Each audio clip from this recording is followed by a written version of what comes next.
This rough-bearded man had been splitting firewood for 10 years. Each swing of his axe came down like he was cleaving the world in two. By that day, he had split exactly 3,665,650 logs, earning him the honorary title of the Firewood Saint. In his previous life, he had been a pretty boy internet celebrity, but after clashing with the executives at his agency, he was blacklisted, and eventually faded away in bitterness. He was then reborn, reincarnated at Qinghong Academy in the southern wastes. There he became a teacher in the Talisman Department, and yet this so-called Firewood Saint had never once broken past the open light stage. But today, a female immortal knelt before him, begging to become his disciple. That day started like any other, Asher splitting firewood. Suddenly a cultivator came tearing through the sky and landed nearby, telling him in a tone dripping with contempt to go to the front courtyard and take on a disciple. The cultivator looked him over and thought to himself, with nothing but a cultivation level like yours, going there would be a waste of time. Same as every year, you'll come back empty-handed. Having delivered the message, he didn't bother to stay. With a thunderous burst, he shot back into the sky and was gone. Asher let out a quiet sigh. Even if he went, he'd probably end up empty-handed again, just like every year before. He mulled over as he walked, and eventually hoisted his massive wood-cutting axe over his shoulder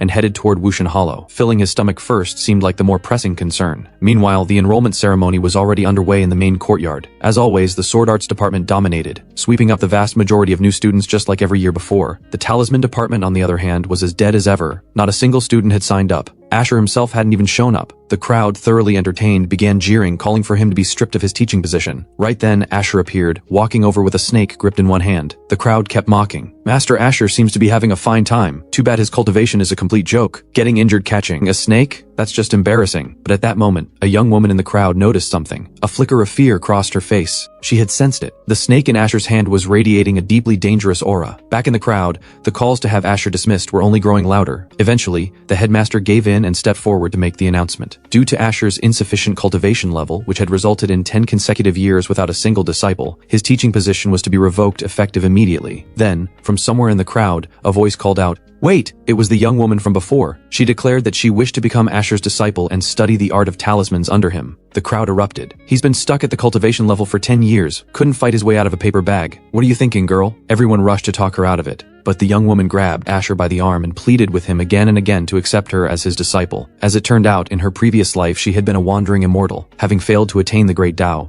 she had carried her memories into reincarnation. Her original plan was to enter the Sword Arts Department, where her talent and looks would let her claim more than 80% of the department's cultivation resources and shoot straight to the highest level. But at the very last moment, she stumbled upon someone who was clearly the real deal, and that snake in his hand. She was absolutely certain she wasn't mistaken. It was a flood dragon on the verge of transforming into a true dragon. By human cultivator standards, it was at the Mahayana stage. Even as a wandering immortal in her past life, she wouldn't have bet on being able to subdue it. So this seemingly useless firewood-splitting man had to be an extraordinary master hiding his true power. And so, she finally got what she wanted. She became a member of Asher's Talisman Department. They then made their way back to their own peak. The moment Luna stepped into the courtyard, she was greeted by mountains of firewood. Every building on the grounds looked like it was one gust of wind away from collapse. She started to wonder if she had made a terrible mistake. If Master Asher was really as powerful as she thought, how could he possibly be living like this? If he genuinely had the power to subdue a flood dragon, he could level Qinghong Academy without breaking a sweat. Why would someone like that put himself through this? While she was still lost in thought, Asher offered her a brief explanation. Then he pulled 2 talisman manuals from his robes and tossed them over. With the good-natured belief that a student should be self-driven, he told Luna to study on her own. "Pick any room," he said, "and unless the world was ending, don't bother him." Luna stared at the wreck of a room in front of her, and for a moment seriously considered transferring to the Sword Arts Department on the spot. She knew the Talisman Department had a rough reputation, but she hadn't expected it to be this bad. Reluctantly, Luna resigned herself to it and started to head inside. Meanwhile, Asher picked up the flood dragon and got to work. In no time at all, he had the meat skewered over a fire. Inside, Luna caught a whiff of something drifting through the air. She couldn't help herself. She pushed the window open and looked out. What she saw stopped her cold. A flood dragon was a sacred beast. If someone got their hands on one,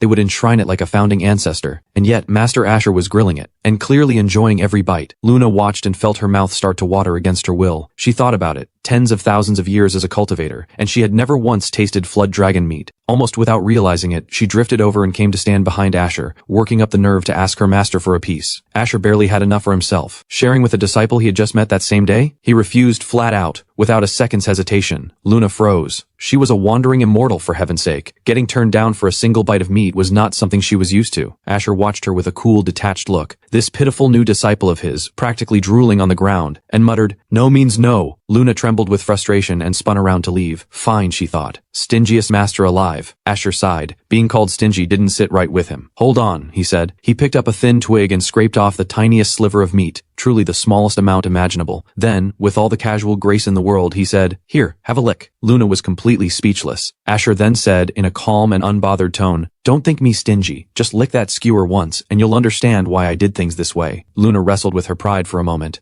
But if even her stingy master was saying that, she supposed one lick couldn't hurt. And so Luna extended her tongue and gave the skewer the faintest little lick. A torrent of spiritual energy surged through her in an instant. Her entire consciousness was shaken to the core. That single tiny lick carried more spiritual energy than half a year of cultivation. Of course, she thought, at my current level, I can't even handle a full bite. The energy in this meat is overwhelming. She was overcome with excitement and bowed quickly, thanking her master for the gift. Asher offered her a calm and kind reminder. One lick a day was more than enough. She was not to get greedy. By nightfall, two suspicious figures had made their way to Phoenix Ridge. They scaled the crumbling outer wall and slipped silently into the courtyard. They were disciples of the Beast-Master Department. That night, the two of them had come to make another move on Asher's horse. One of them produced a freshly brewed vial of poison from his robes. From the shadows, they watched Asher murmuring quietly to his horse. After a while, perhaps having run out of things to say, Asher turned and headed back inside to sleep. The two disciples hiding in the dark saw their opening and moved in. They grinned to themselves, ready to drag the horse back to the Beast-Master Department. Luna, meanwhile, was in her room studying the manuals Master Asher had given her earlier in the day. A faint sound from the courtyard made her freeze. Who had the nerve to cause trouble on Phoenix Ridge? She stepped outside and found one of the Beast-Master disciples, crouched by the feed trough with a sly grin on his face, dripping poison into the horse's food while letting out a low, unsettling chuckle. Suddenly, both of them felt a powerful surge of spiritual energy behind them. They spun around to find Luna walking toward them, her entire body radiating a cold blue light. Their hearts sank. Since when did Phoenix Ridge have another person? This wasn't going to be as easy as they thought. One of the Beastmaster disciples tried to play it cool, waving Luna off and telling her to mind her own business. There was no way Luna was letting a couple of sneaky thieves make off with her master's horse, not when she felt so indebted to him. Seeing that the horse wasn't going anywhere,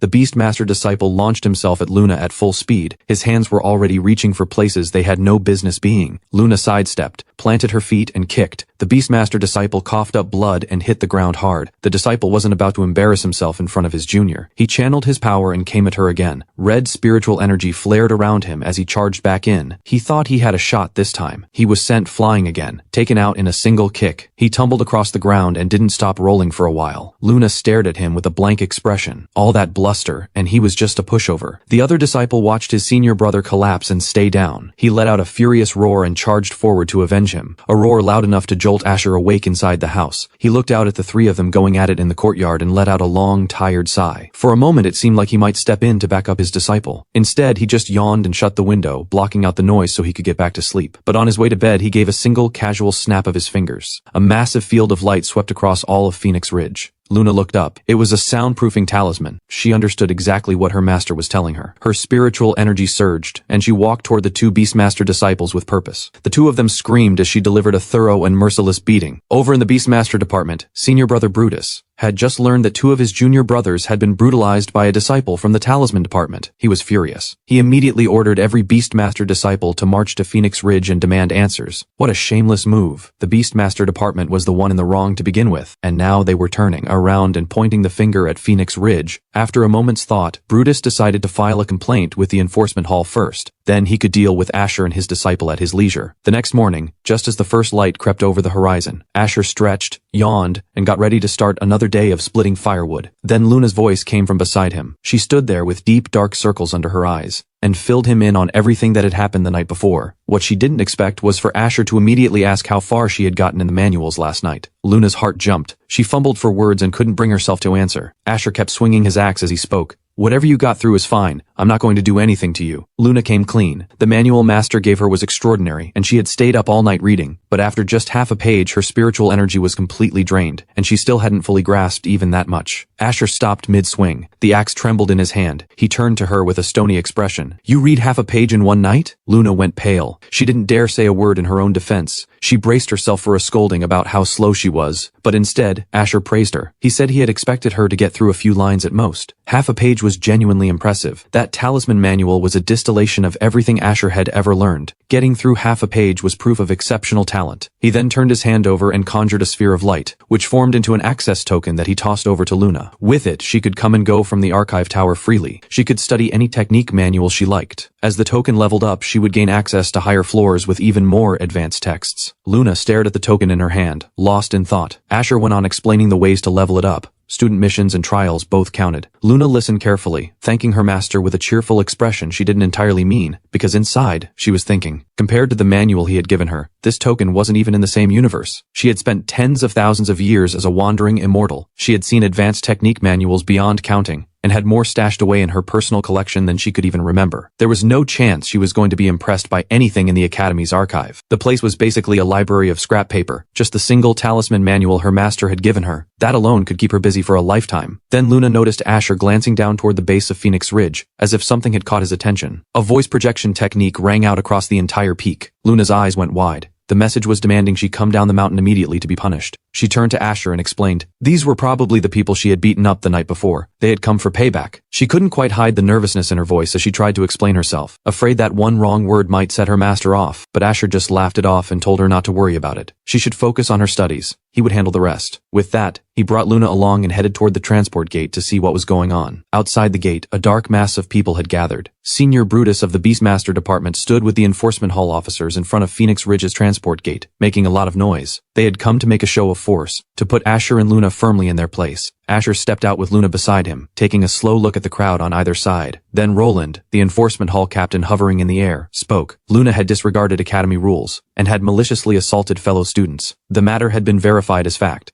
Asher was expected to respect Academy regulations and hand Luna over to the enforcement hall for questioning. Roland, young as he was, looked down at Asher the entire time with cold, dismissive eyes. Asher was not pleased. He didn't even acknowledge Roland. He just smiled to himself, remarked that this was quite the turnout, and walked forward with a visibly anxious Luna at his side. Everywhere he stepped, the crowd that had been seething moments before quietly parted to let him through. Another enforcement hall officer, seeing that Asher was ignoring them, raised the arrest warrant and repeated the demand to take Luna away. Only then did Asher slowly set down his axe. No need to rush, he said, in no particular hurry. He pointed past the officers toward Brutus and asked whether what happened last night, Beastmaster disciples sneaking onto Phoenix Ridge to steal his horse, was just going to be swept under the rug. The question hit Brutus like a punch. He stumbled backward, and clearly had nowhere to hide. He forced himself to speak, mumbling that his junior brothers hadn't meant any harm, and that he had already punished them severely. Asher let out a cold scoff. Hadn't meant any harm. He glanced at Luna, then addressed the three officers above. My disciple wasn't paying attention and accidentally hurt them, he said. He would handle the discipline himself. No need to trouble the enforcement hall. Just as Asher was about to lead Luna back to the gate, Brutus wasn't finished. He bellowed, "The enforcement hall has already ruled. Keep covering for your disciple like this and you'll regret it." At those words, Asher turned, and in the same moment, released a crushing pressure that poured out of him like a wave. The crowd felt their hearts lurch. Every person there swallowed hard without meaning to. Seeing that his threat had done nothing, Brutus snapped completely and screamed at the enforcement hall to arrest Asher for defying Academy rules. Shielding a rule breaker was an additional offense. Seize Luna now, and restore order to the Academy. Asher looked at Brutus putting on this whole performance, and felt a surge of irritation. Honestly, he wanted nothing more than to drag him down and slap the sense back into him. Before he could act, both enforcement hall captains dropped to the ground in a flash, done asking questions. They told Asher coldly that if he didn't hand Luna over,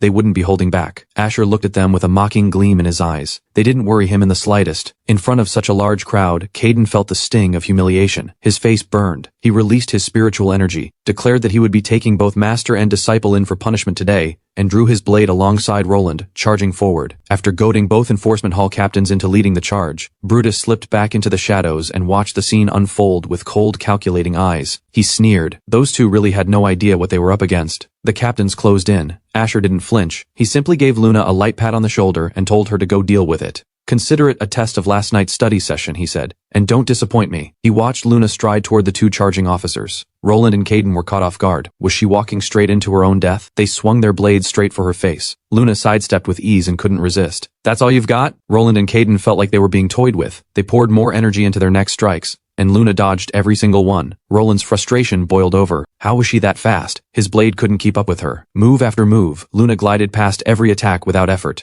Her speed and footwork were genuinely supernatural. Luna was surprised too. No wonder her master wanted to test what she had learned. Looking at these attacks coming one after another, they were too weak to be worth her master's time. She moved in a loose zigzag, weaving the two captains into a daze. At this rate, stick close to her master and ascension would take care of itself. Still thinking it over, she raised her hand and began drawing talisman formations in the air. Roland noticed what Luna was doing from the side. She was dodging Caden's attacks and doing something else at the same time. Something clicked in his mind. Roland shouted in alarm. Luna was drawing talismans in midair. Cold sweat broke out across Roland's back. Just what level had Luna reached to be able to do something like this? Caden was beside himself with rage. This was a direct insult. Luna was mocking them with every move she made. He shouted to Roland to use that technique. There was no way Luna could dodge it. They pushed their speed to the absolute limit and slashed down at Luna with everything they had, determined to break the talisman before she could finish it. Luna was genuinely annoyed now. She had a demonstration to put on for her master, and these two were getting in the way. Roland watched as the talisman in Luna's hands began to dissipate. He channeled his energy into a massive phantom dragon head that roared and surged toward her. Luna let out a cold breath and released her own power. Blue lightning gathered at her fingertips. The ground beneath her cracked and splintered as crackling arcs of electricity coiled around her body. The lightning met the incoming phantom dragon head-on. The collision of the two forces sent a thunderous boom rolling through the air. Lightning crackled, thunder rolled, and dust and debris exploded in every direction. The enforcement hall officers had expected their combined attack to be enough to bring Luna down. But when the smoke cleared, Luna's silhouette slowly emerged, completely unharmed. Fear crept across the faces of both enforcement hall officers. Luna walked toward them, mocking them as she went.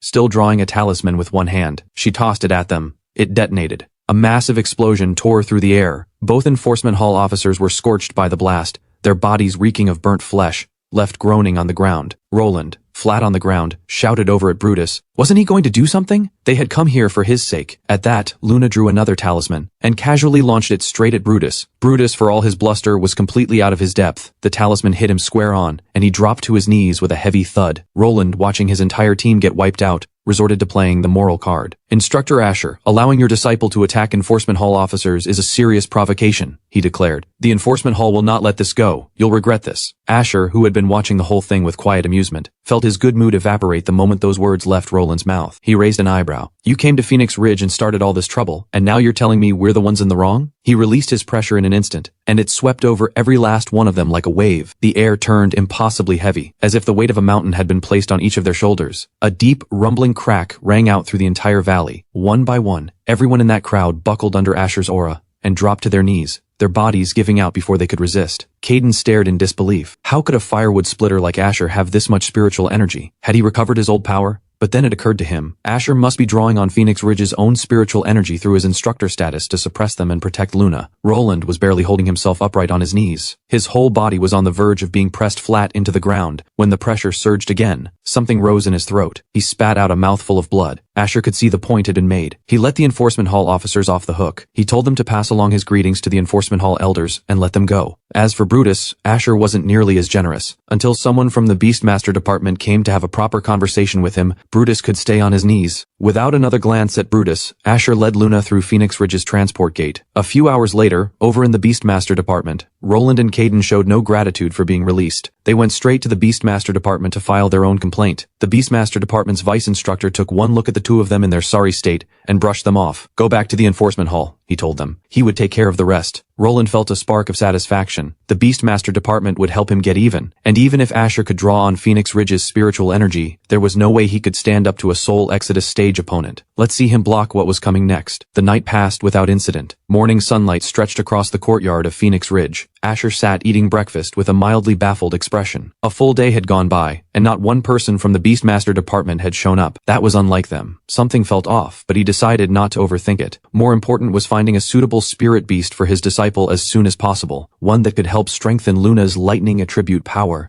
Back at the courtyard, Luna was practicing talisman techniques she had not yet fully mastered. Without warning, a sharp whooshing sound came from behind her. Two wooden boards came hurtling toward her at full speed. Luna's heart jumped, but her body stayed perfectly composed. She raised her hand and sliced sideways in one clean motion. Her footwork carried her perfectly into position, and she shattered both boards on the spot. The talisman she had been drawing the entire time never wavered, not even for a moment. Asher walked toward her with a nod of approval. Stillness within motion, not bad at all. He reached into his robe and pulled out a talisman, telling her he had somewhere to be. If the Beastmaster Department came looking for trouble, she could use it to reach him. With that, he turned into a beam of light and shot into the sky, leaving Phoenix Ridge behind. Beyond the outer borders of Qinghong Academy lay Wushan Hollow, the territory of the demon clans of the southern wastes. It was home to the 12 ancestral demons, being so powerful that even warriors at the Mahayana stage gave them a wide berth. Asher flew straight past the outer zones where lesser demon beasts roamed and pressed on toward the depths without hesitation. He landed on a ridge and looked out over what lay below. He figured that given Luna's current level, she wouldn't need materials from the ancestral demons just yet. He would find a lightning attribute demon king somewhere nearby and shake it down for what he needed. Then he heard ragged breathing coming from below. His eyes sharpened. That was one of the academy's students. She was running in a panic, and 5 orbs of violet flame were tearing through the air right behind her. They slammed into her, and the explosion shook the entire valley. Asher muttered under his breath with a resigned sigh. What a headache. But he couldn't just leave an academy student to die. He concealed himself and moved in to assess the situation. Down in the valley, the energy barrier around the girl had been blown apart. Her clothes were shredded. A heavy-set young man sauntered toward her with a twisted grin, throwing filthy words at her as he came. 4 arts department girls.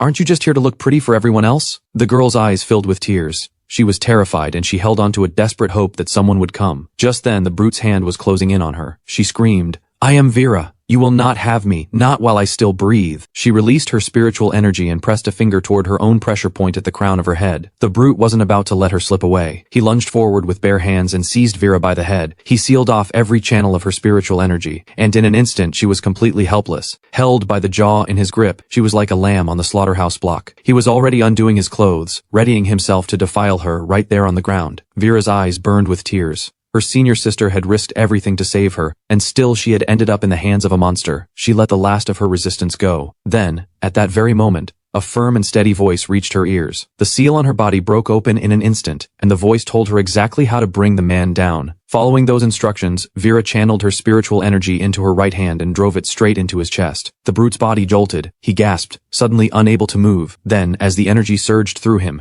his massive frame was hurled backward as if struck by something enormous, launching him off his feet with a heavy crash. He flew several meters before slamming into a large tree and coming to a stop. His chest was a mess of blood and torn flesh. His clothes, his armor, and his ribs were all broken apart. Vera hadn't expected that one strike to carry that kind of force. She turned and bowed repeatedly into the empty air, thanking the unseen person who had helped her. Asher, still invisible, watched the whole scene with a helpless expression. Were all 4 arts department students this charmingly clueless? The brute's lackey saw his boss go down for good and scrambled to his feet, coming after Vera to settle the score. Vera put on a brave face and told him to come at her, while inside she was absolutely panicking. As the lackey bore down on her, she spun toward the empty air in a panic and blurted out, "Senior, what do I do now?" Asher identified the young man's weak point and told Vera to aim for it. The lackey was fast though. He slipped past Vera's strike without breaking stride. In one fluid motion, he conjured a blade and drove it straight at her throat. The blade drew closer. Asher had no choice. He snapped his fingers. Golden chains materialized out of thin air and coiled tight around the lackey, locking him in place. Vera's eyes went wide. She couldn't believe what she was seeing. How was it possible that the person everyone in the academy wrote off as utterly useless was the one who had saved her? While she was still in shock, Asher's form slowly materialized out of thin air. He walked toward the void form sect lackey bound in golden chains, and moved to finish things. Vera jolted forward and blocked him. She needed to find out where her senior sister was, and this man was her only lead. The lackey, apparently oblivious to how close he had just come to death, laughed in their faces. By now, the insects of Wushan Hollow have probably picked her clean. Vera's expression crumbled. The lackey caught the look on Vera's face and figured that now they knew who he was with, they wouldn't dare touch him. Asher had heard enough. He cut straight to it and asked what the void form sect had sent them to Wushan Hollow to do. The lackey just sneered and said nothing useful. Asher extended his hand and released the faintest thread of spiritual energy. The lackey's body erupted in columns of light and exploded apart on the spot. Vera stared at what remained on the ground, equal parts shocked and relieved, then stamped her foot and complained that he had killed the man before they found out where Senior Celine was. Asher was completely unbothered. He asked Vera for something that belonged to her senior sister. The rest he would handle with his own technique. A spirit bird took shape from his energy, seized the keepsake in its beak, and shot into the sky to begin its search. Before long, the spirit bird dropped down beside the entrance of a cave and chirped insistently toward the darkness within. And deep within that cliff-face cave, Senior Celine was indeed there. She was making her peace with the world, staring at her badly injured leg. She looked at the cave entrance, close enough to escape through if she weren't injured, and her trembling face gave away everything she felt. Then, out of nowhere, a voice called down. "Senior Celine, are you in there?" Celine startled and called back. Vera's heart leapt. Her senior sister was really down there, but with injuries that serious, there was no way she could climb out on her own. Vera was already moving to go down herself, when Asher stopped her. He drew a talisman in the open air with a casual flick of his hand. Vera's jaw dropped. The man everyone said was useless could draw talismans in midair? While she was still processing it, the talisman had already shot down into the cave. Streams of blue light gathered and formed into a sphere of water, and it gently lifted the badly injured Celine and carried her up and out of the cave. The sphere slowly dissolved. Celine and Vera burst into tears and held each other tight, overwhelmed with relief. Once the emotion settled, both of them hurried to bow and thank Asher for saving them. Asher didn't say much. He took one look at Celine's injuries, and reached into his storage ring, pulling out a pill. Both of them gasped. A 5-phase restoration pill. They immediately shook their hands and refused. Something that precious wasn't something they could accept. Vera saw her senior sister hesitating,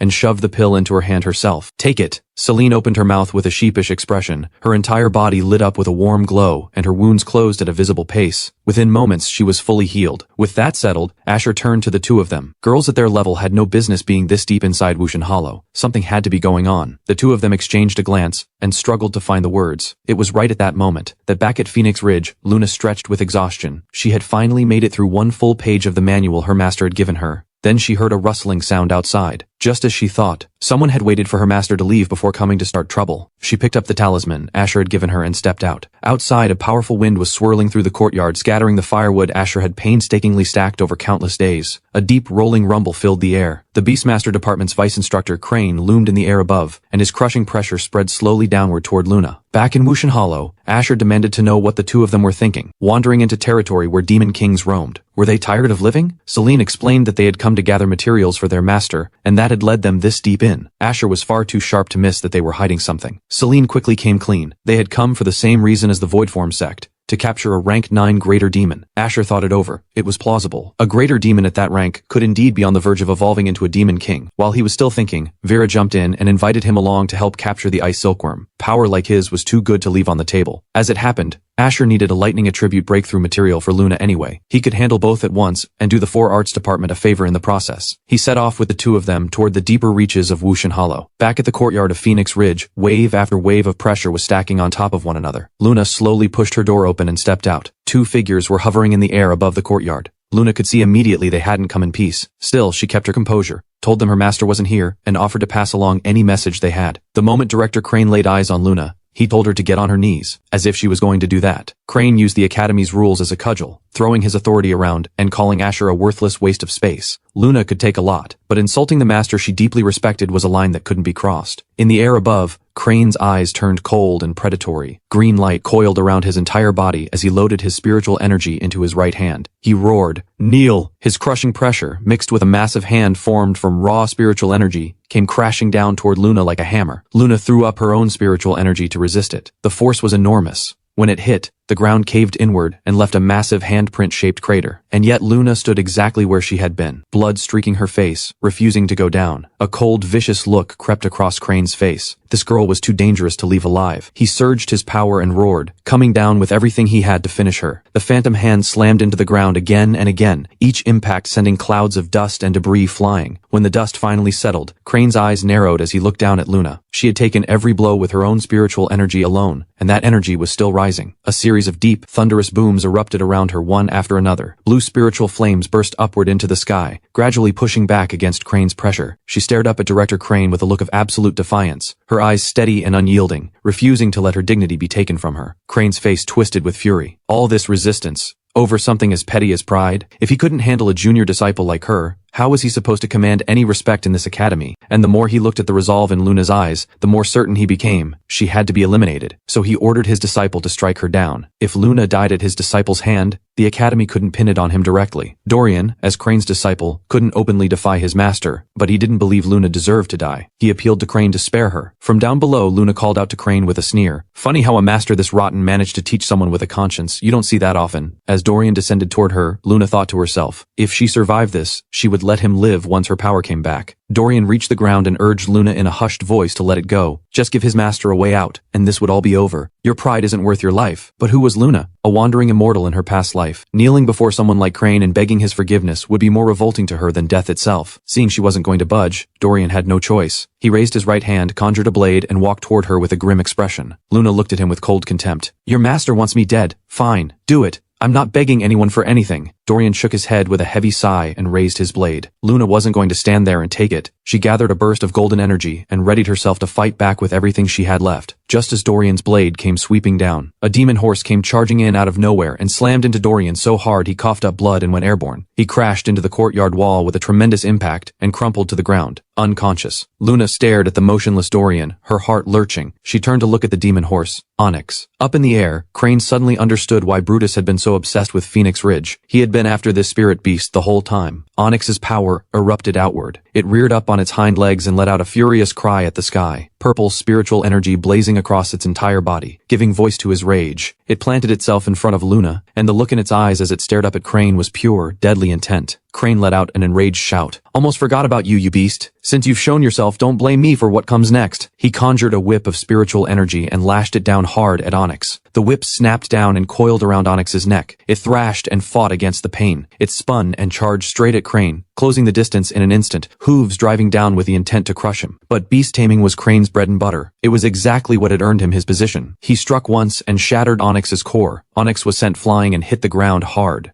Luna froze where she stood. Tears ran down her face as she cursed herself. How could she be this weak? In the end, she hadn't been able to protect anyone. She let her spiritual energy explode outward and screamed up at Crane. If she survived today, the entire Beastmaster Department would pay back every last bit of this with interest. With a heavy thud, Crane dropped to the ground. He walked toward Luna with slow, measured steps. She stood in the crater, he stood at its edge, and they locked eyes, both of them radiating nothing but the intent to kill. Crane spoke first. "Since those are your words, I'll be happy to make sure you get that chance." Luna saw her opening. At this distance, one clean strike could end him. She shaped her golden energy into a razor-sharp blade and drove it straight at him. Crane's eyes went wide. She was burning her own cultivation stage as fuel. She truly had no regard for her own life. Then came the crack, a flash of golden light at Crane's throat. Luna landed cleanly, certain she had finished him, but Crane had prepared for this. The only loss was his personal protective artifact, now shattered, which was a shame. He thought to himself, no wonder those two failures Roland and Caden had lost. Luna did have some real ability after all. Luna hadn't expected him to survive even that, and with her spiritual energy now completely spent, the fight drained out of her. Crane's spiritual whip wrapped around her and pulled tight. He yanked her in close. His hand closed around her throat,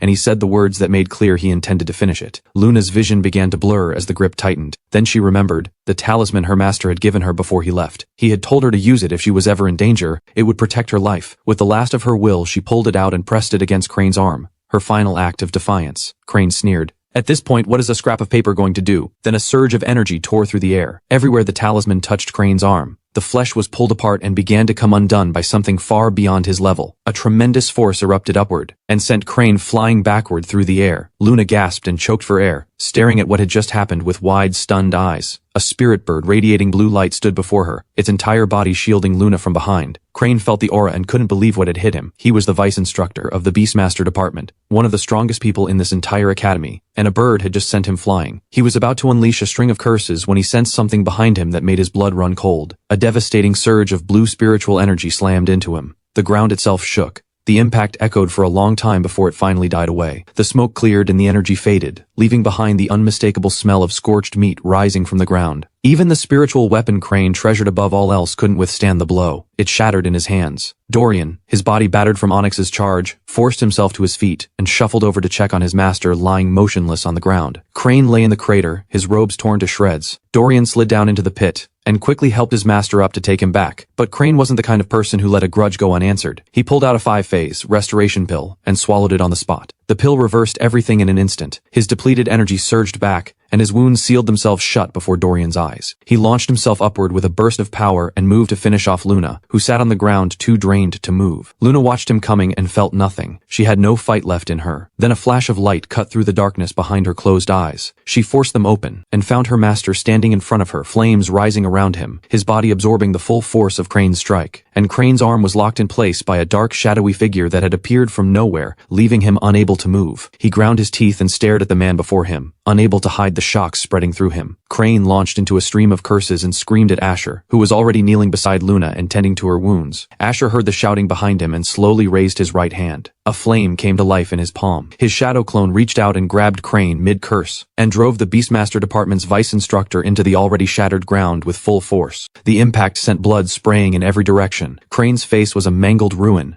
barely recognizable, yet even now his mind was still working. How could he, a sole Exodus stage master, be beaten this completely by someone the entire academy considered fit only to chop firewood? The clone kept hitting him, and he couldn't find an answer no matter how hard he tried. In an instant, Dorian scrambled toward Asher to plead for his master's life. Asher, still focused on healing Luna, didn't even look at him. He spoke a quiet incantation, and a golden bell appeared above Dorian's head, crashing down and trapping him beneath it. He watched his master get beaten bloody just a few steps away and couldn't do a thing. In the crater, the shadow clone was hitting Crane in a steady rhythm. Each time the wound started to close from the healing technique, the next strike opened new ones. Crane raged internally. This was the greatest humiliation of his life. Asher wasn't trying to kill him, he was making him suffer. Every punch from the clone sent tremors rolling through Phoenix Ridge. It made clear just how furious Asher truly was. After a long while, the clone picked up what remained of Crane, and walked slowly toward Dorian as the golden bell above him faded and disappeared. Dorian took one look at the clone's presence and dropped straight to the ground, trembling, not daring to make a single sound. The clone dumped Crane into Dorian's arms without ceremony and told him to take his master and get off Phoenix Ridge. Crane, blood covering his face, still couldn't accept it. How on earth had he been beaten to this state by someone like this? He muttered something through a mouthful of blood, crunching down on another 5-phase restoration pill as he stumbled toward the gate. The pill hit and he was transformed,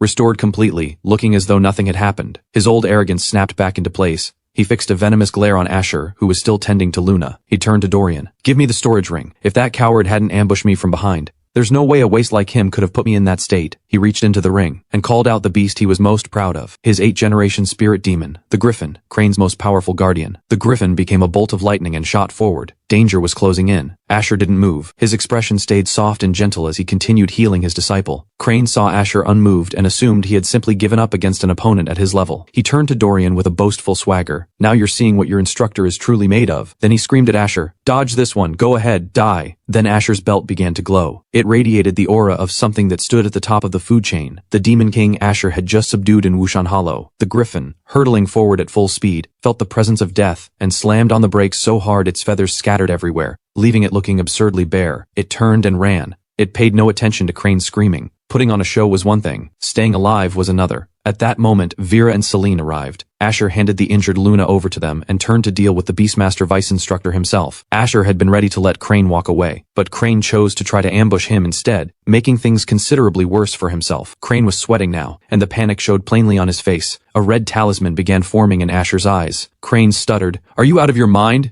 You're condensing a blood dissolution talisman?" Dark red electricity crackled across every inch of Asher's body, and the terrifying blood-colored current converged into the talisman forming in his hand. Crane saw where this was going and bolted, leaving Dorian behind without a second thought. He had no intention of dying here. The shadow clone wasn't about to let him escape. It swung once, and sent Crane crashing back down to earth. Another thunderous boom shook the air. Crane was flat on the cracked ground again, barely clinging to consciousness. As Asher walked toward him holding the terrifying blood dissolution talisman, Crane managed to spit out a warning. What Asher was doing would bring divine retribution down on him. Asher let out a cold scoff. "And when you were trying to kill Luna, did you stop to worry about retribution then?" He released the talisman with a sweep of his hand, and a storm of deep crimson swept across the air straight toward Crane. The Beastmaster Vice Instructor who had been so impossibly arrogant moments ago wet himself and burst into tears. The soundproofing talisman that had been wrapped around all of Phoenix Ridge slowly faded away. It was as though the entire battle had never taken place. Dorian watched the blood dissolution talisman slowly consume his master, and stood there drenched in cold sweat, unable to produce a single word. On the ground where the battle had just taken place, a pool of dark blood writhed and shifted in irregular patterns, letting out faint cracking sounds every now and then. The two Arts Department disciples had never seen anything like it. A wave of nausea surged through them both, and it took everything they had to hold it together. Satisfied that the blood dissolution talisman had done its work, Asher snapped his fingers. The writhing blood contracted rapidly and drifted back toward him. The Beastmaster Vice Instructor who had been so insufferably arrogant not long ago was gone.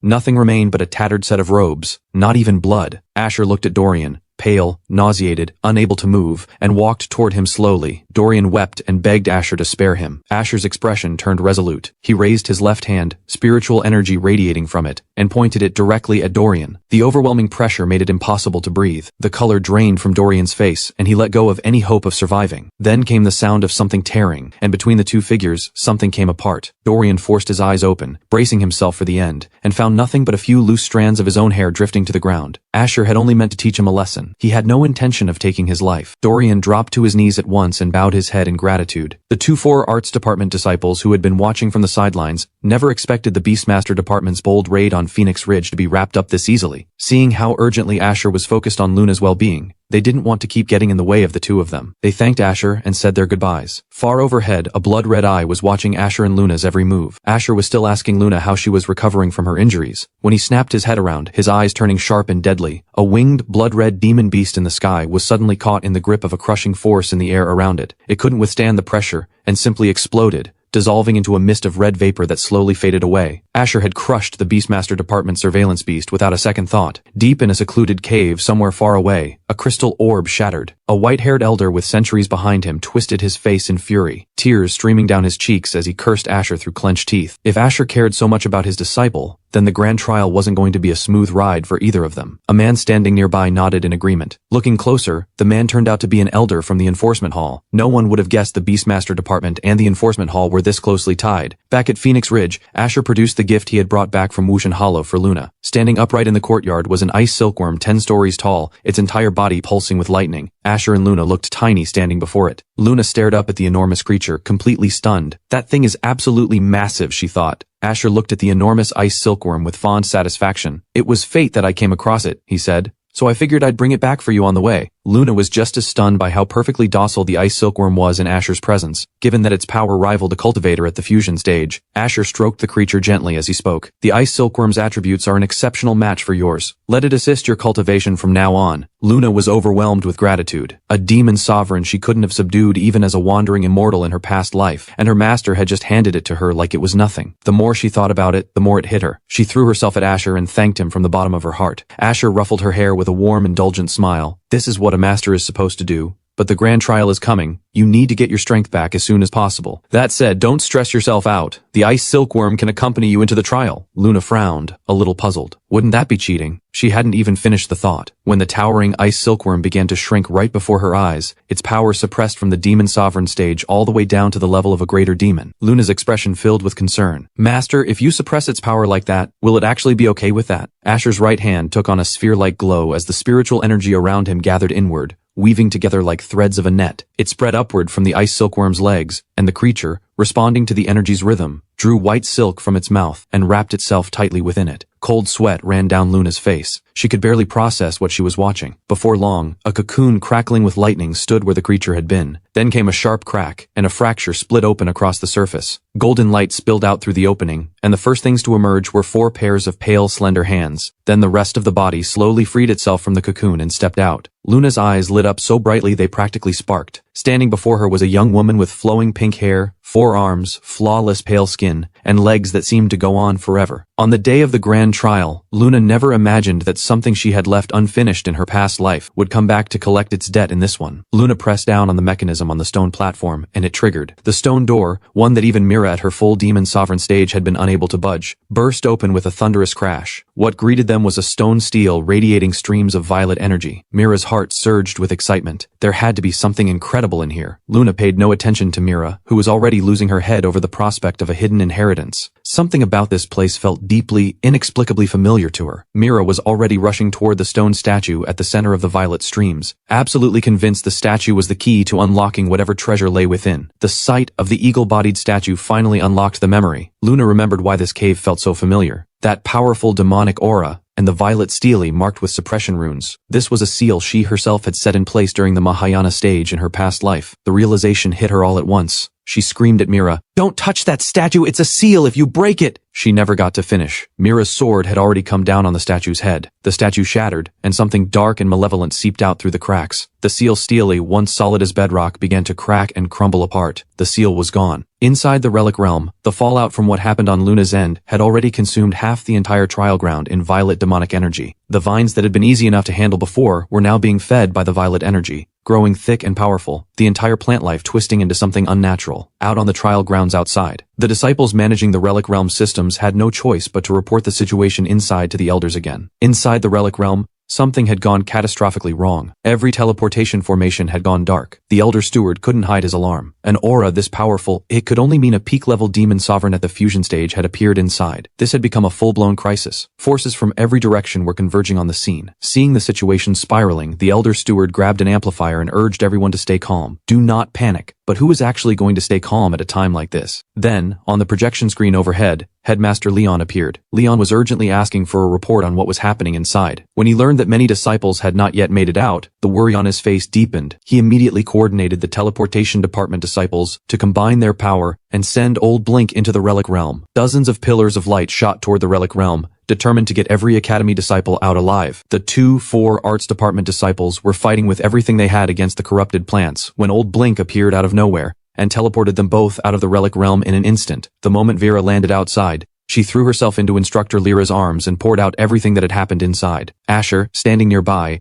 anxiously asked whether they had seen Luna anywhere inside. Celine, her face heavy with worry, explained that neither she nor Vera had come across Luna inside. Lyra thought carefully before speaking. If a disciple had been teleported out, they would have appeared near their instructor. The fact that Luna hadn't shown up was not a good sign. And at that very moment, Mira and Luna were facing the worst situation either of them had ever encountered. From within the violet haze, a figure emerged wearing a crown adorned with hanging jade beads, a demon sovereign radiating a presence of pure dread. This was Voras, the very entity that Luna, in her past life as a wandering immortal, had sealed away within this relic stele. Voras vented centuries of pent-up rage with barely contained excitement, unleashing attacks that spread in every direction. Mira threw up an ice crystal barrier as fast as she could to block Voras's fury. She strained to hold it together and thought to herself, what kind of forsaken place has a demon sovereign sealed inside it? She was tempted to ditch Luna and run, but then the thought of having to face Asher afterward stopped her cold. She swallowed the urge. Voras was puzzled too. Why was there a human crawling around nearby? What a nuisance. It extended a finger toward Luna and fired.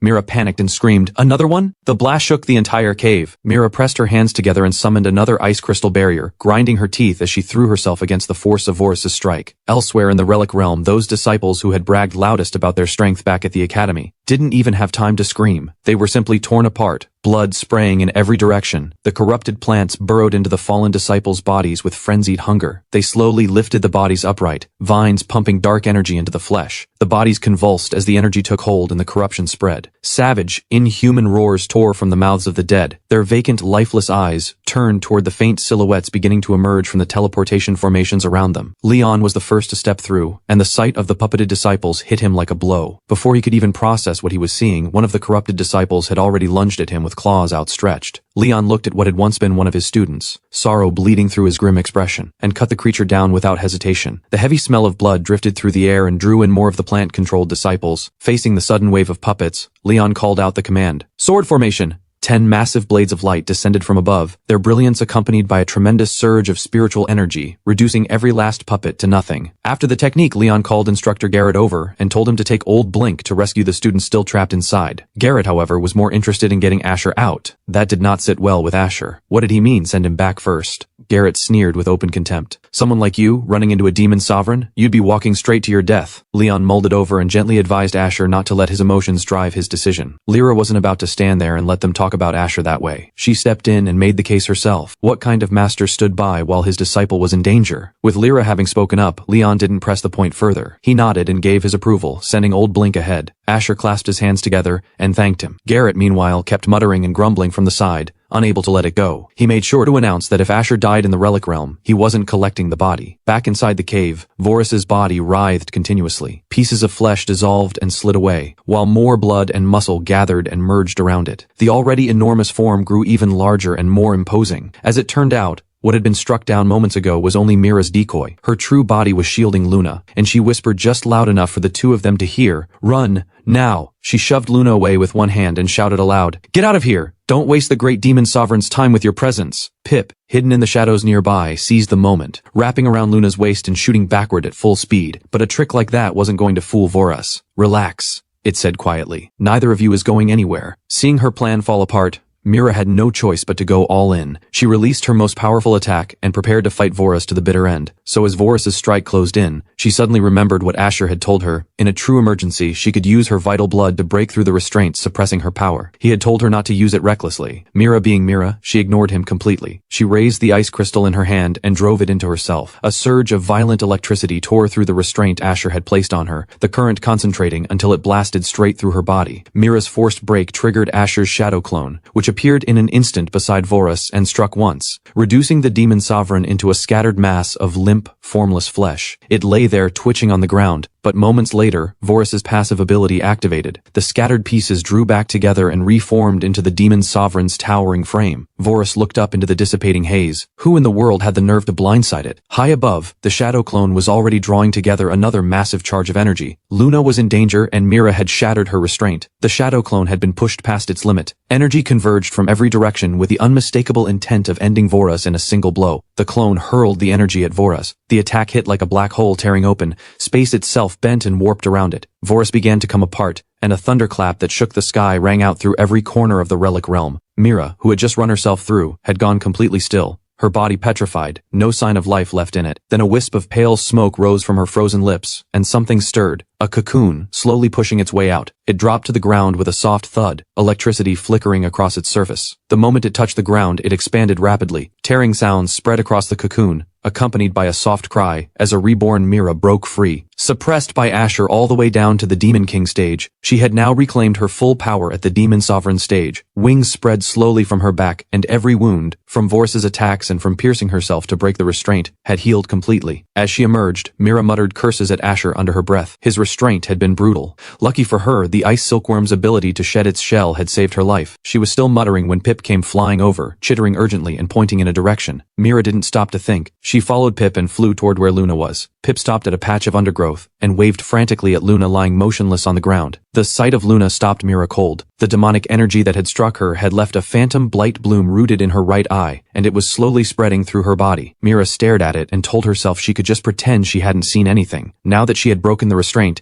it would take Asher a while to track her down. He had been treating her like a pet anyway, controlling what she ate, giving her zero freedom. Living in that rundown place was bad enough. On top of that, she had to fight Luna for the blankets every night. The more she thought about it, the more aggrieved she felt. But then she thought about how kind Luna had always been to her, and how genuinely hard Luna worked whenever Mira coached her through cultivation. Luna wasn't as useless as she liked to tell herself. Mira kept muttering that Luna was nothing but trouble, but her arms had already wrapped around her and were carrying her away. The demon sovereign who had been so terrifyingly dominant moments ago was now being beaten across the ground without any way to fight back. Vorus frantically reshaped its own cells into a massive mount and fled at top speed, trying to get out of the shadow clone's range. But the lightning was gaining from behind, the rumbling growing louder with every second. A massive bolt tore through the sky and slammed directly into the enormous form Vorus had taken. It was driven down into the forest below, leaving a trail of dust and debris in its wake. The entire form was smoking, the flesh of the mount scorched nearly all the way through by the lightning. Vorus pried open the mount's skull and slowly climbed out. It looked up at the shadow clone with confusion, thinking, there shouldn't be anyone this powerful in this realm. It demanded to know who was up there. The clone had no interest in conversation. It began charging another attack.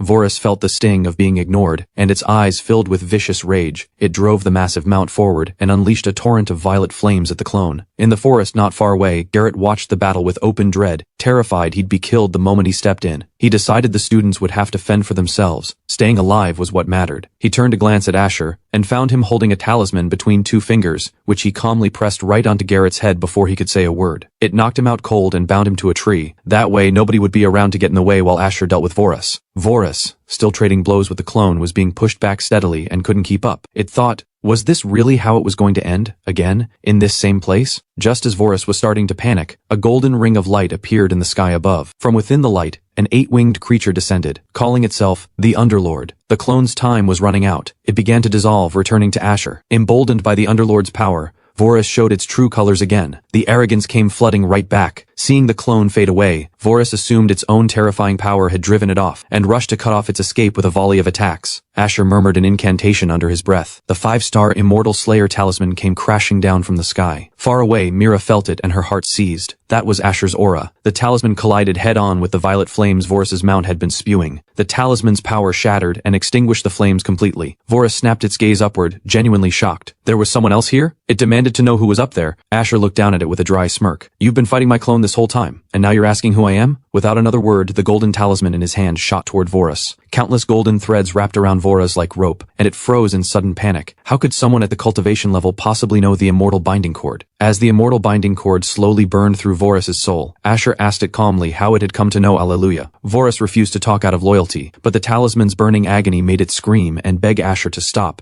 insisting it genuinely didn't know. Asher wasn't buying it. Then Mira's voice rang out. Asher's head snapped around. Mira came flying over with Luna in her arms. The sight of what the demonic energy had done to his disciple's body made Asher's jaw tighten with fury. Mira put on her most innocent syrupy expression and murmured that it was entirely her own fault for not taking better care of Luna. Then she pointed straight at Vorus. It was that thing. Asher's fury ignited. To attack someone so defenseless, and to go after his own disciple. He raised the talisman in his hand, blue flames burning across it. Vorus, which had been daring to hope it might survive this, suddenly felt the killing intent saturating the air around it. It screamed, "Don't kill me. The demon sovereign will not let you walk away from this." Fav without flinching. Why would he be afraid of some lesser lord? Behind him, the gate of the underworld burst open, and the cold breath of death poured out. Countless tendrils of death energy coiled around Vorus and dragged it toward the gate. The gate of the underworld closed slowly after consuming Vorus, leaving only its wailing cries echoing behind. And just like that, the demon sovereign was gone from the relic realm forever. Mira stood beside Asher, too shaken to speak. A full demon sovereign, gone without a single chance to resist. That old monster was something else entirely. She made a quiet promise to herself never to get on his bad side. Luna, who had been fighting off the demonic energy for some time, suddenly let out a scream she couldn't control. She launched herself at Asher like something had taken over her completely. Mira went pale with alarm, but Asher looked as though he had seen this coming all along. He let the demon-possessed Luna bite into his neck without moving to stop her. As Luna drew his blood, the phantom blight bloom in her eye began to wither and burn. It slowly peeled away and vanished, and Luna's awareness began to return. She immediately apologized, over and over. She had overstepped, and on top of that she had passed the demonic corruption to her master. Asher wasn't worried in the slightest. It was nothing more than a trace of Vorus's residual soul. It posed no threat to him whatsoever. The bite wound closed quickly under his healing technique. Then a system alert sounded within Asher. A foreign entity had entered his body and triggered the elimination protocol automatically. Inside Asher's body, the remnant of Vorus's soul was pulling itself together. It thought to itself, so there really are fools willing to sacrifice themselves for a disciple. Because as long as even a trace of violet demonic energy remained, Vorus could possess a new body and return to power. The remnant soul began to spread, reaching toward Asher's consciousness to take over. Then a deafening alarm went off right in Vorus's metaphysical ear. It looked around in total confusion. The system had detected an unauthorized intrusion and executed it immediately. Vorus never could have imagined that Asher was powerful enough to have a built-in system, complete with its own elimination function. The scene shifted back to Luna,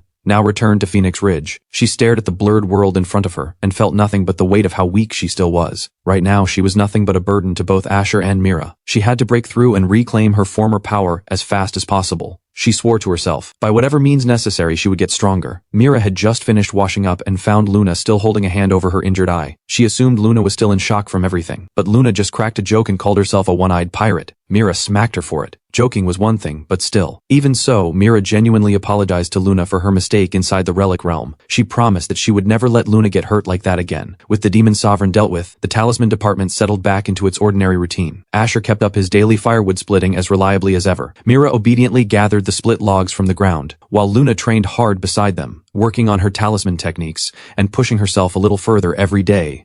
But at that moment, Luna kept sneezing one after another. Asher paused his firewood splitting and asked with concern whether her injuries hadn't fully healed and had left her with a cold. Luna didn't want to add to her master's worries, so she quickly put on a cheerful face and told him it was nothing serious. She'd be fine in a few days. Mira was the only one who knew the real reason, and she played innocent with her sweetest expression, saying it was entirely her own fault for being too weak. She'd had no choice but to send Luna flying in order to save her. Asher thought it over, then summoned a spirit messenger bird formed from a talisman and sent word to Lyra in the Four Arts Department. He was planning to bring Luna over to soak in their hot springs. The next day arrived quickly, and Luna found herself at the finest hot spring the entire academy had to offer. Behind her, Celine and Vera were wrapped in towels and fooling around, while Mira had her eyes fixed on Luna's chest with a look that made her intentions very clear. The two of them had been bickering endlessly over how the spoils from defeating the demon sovereign had been divided. Mira's hands were getting increasingly out of line, and Luna grabbed her and dumped her straight into the laundry basket. Mira ground her teeth in fury. She wrapped herself up and screamed at Luna, "I'm warning you! Don't make me lose my temper." Luna ignored Mira's squealing completely, pushed aside the curtain to the hot spring, and walked in. The soft sound of water filled the air as Luna eased her legs into the warm spring. A gentle, soothing warmth spread through her entire body, and every pore seemed to open up in bliss. Vera asked with a bright smile how it felt. Luna couldn't say enough good things about it. She could feel the chill that had settled into her body melting completely away. Celine boasted with obvious pride that there was nothing else like this spring in all the southern wastes. Luna was just getting ready to climb out when Vera began drifting toward her with quiet steps. The moment Luna's guard was down, Vera yanked her towel clean off. A full, shapely figure was put on full display, and what drew the eye most was impossible to miss. Vera saw her scheme succeed and immediately scrambled as far away as possible, terrified of the payback coming her way. While they were all playing around, Luna suddenly noticed something at the edge of the spring. Several odd-looking creatures were doing strange things with the water, and one of them had simply started drinking it. Celine and Vera saw Luna's baffled expression and quickly jumped in to explain. These little creatures were called sparklings. They were there specifically to purify the spring water and give it its healing properties. Luna watched with obvious skepticism as two of the dim-witted little things slapped and bickered with each other. Then an unwelcome voice cut through the air. It mocked Luna with open contempt, calling her and Asher a pair of clueless country bumpkins with no sense of the world. Luna's expression stiffened. She could take an insult aimed at herself, but she would not stand for anyone talking about her master that way. The woman kept up her sharp, cutting remarks, shooting contemptuous glances at Luna between every line. Then she slid her smooth legs into the spring and crooked a finger at the sparklings on the bank. The little creatures went absolutely wild and swarmed toward Instructor Ren like they'd lost their minds. Luna watched Instructor Ren's expression of pure, self-satisfied pleasure and felt her stomach turn. Celine and Vera couldn't watch Ren bully Luna any longer and pulled her aside, urging her not to waste her energy on someone like that. Ren was only taking it out on Luna because she couldn't measure up to Lyra. Ren let out a light, dismissive laugh at that. She said she was nothing like Lyra. At least she wasn't shameless enough to drag Asher into her own bedroom. Those words hit Luna like cold water, and in truth, things in Lyra's quarters were indeed heating up. Asher kept saying no, no, no, while Lyra's cheeks were flushed, and she kept saying yes, yes, yes. Asher was sweating and looked deeply uncomfortable with the whole situation. A man and a woman alone in a room together, and grilling meat indoors at that. Wasn't this a bit much? Lyra teased him. What happened to all that caution? Because when he was a kid, he had no problem using a wind talisman to flip up her skirt and peek at her underwear. Asher rushed to explain that he had been young and didn't know any better back then. But Asher knew perfectly well that Lyra hadn't called him over just for a meal, so he asked, and found out that she wanted him to join her in exploring a new secret realm. Asher said he was only at the cultivation level. What if he went and just got in the way? And after everything that had happened recently, he wasn't comfortable leaving Luna alone in the department. Lyra suggested he bring Luna along. Entering the realm would be excellent for her cultivation. Asher thought about it and agreed. The realm really would do more for Luna's development than staying behind. He accepted Lyra's invitation. Lyra was delighted. She leaned in close to his ear and pressed a light kiss to his cheek. At that exact moment, Luna shoved the door open and walked straight in on the two of them in what was unmistakably an intimate moment. She grabbed Asher by the arm with a puffed-up expression and dragged him toward Phoenix Ridge, determined to get away from the place that was making her feel things she didn't want to name. Celine and Vera watched their master with wide grins and rushed to congratulate Lyra, who was practically glowing. Back at Phoenix Ridge, Luna threw herself into her cultivation with a ferocity that needed no explanation. The firewood crackled and hissed beside her. Asher walked toward her with a word of praise,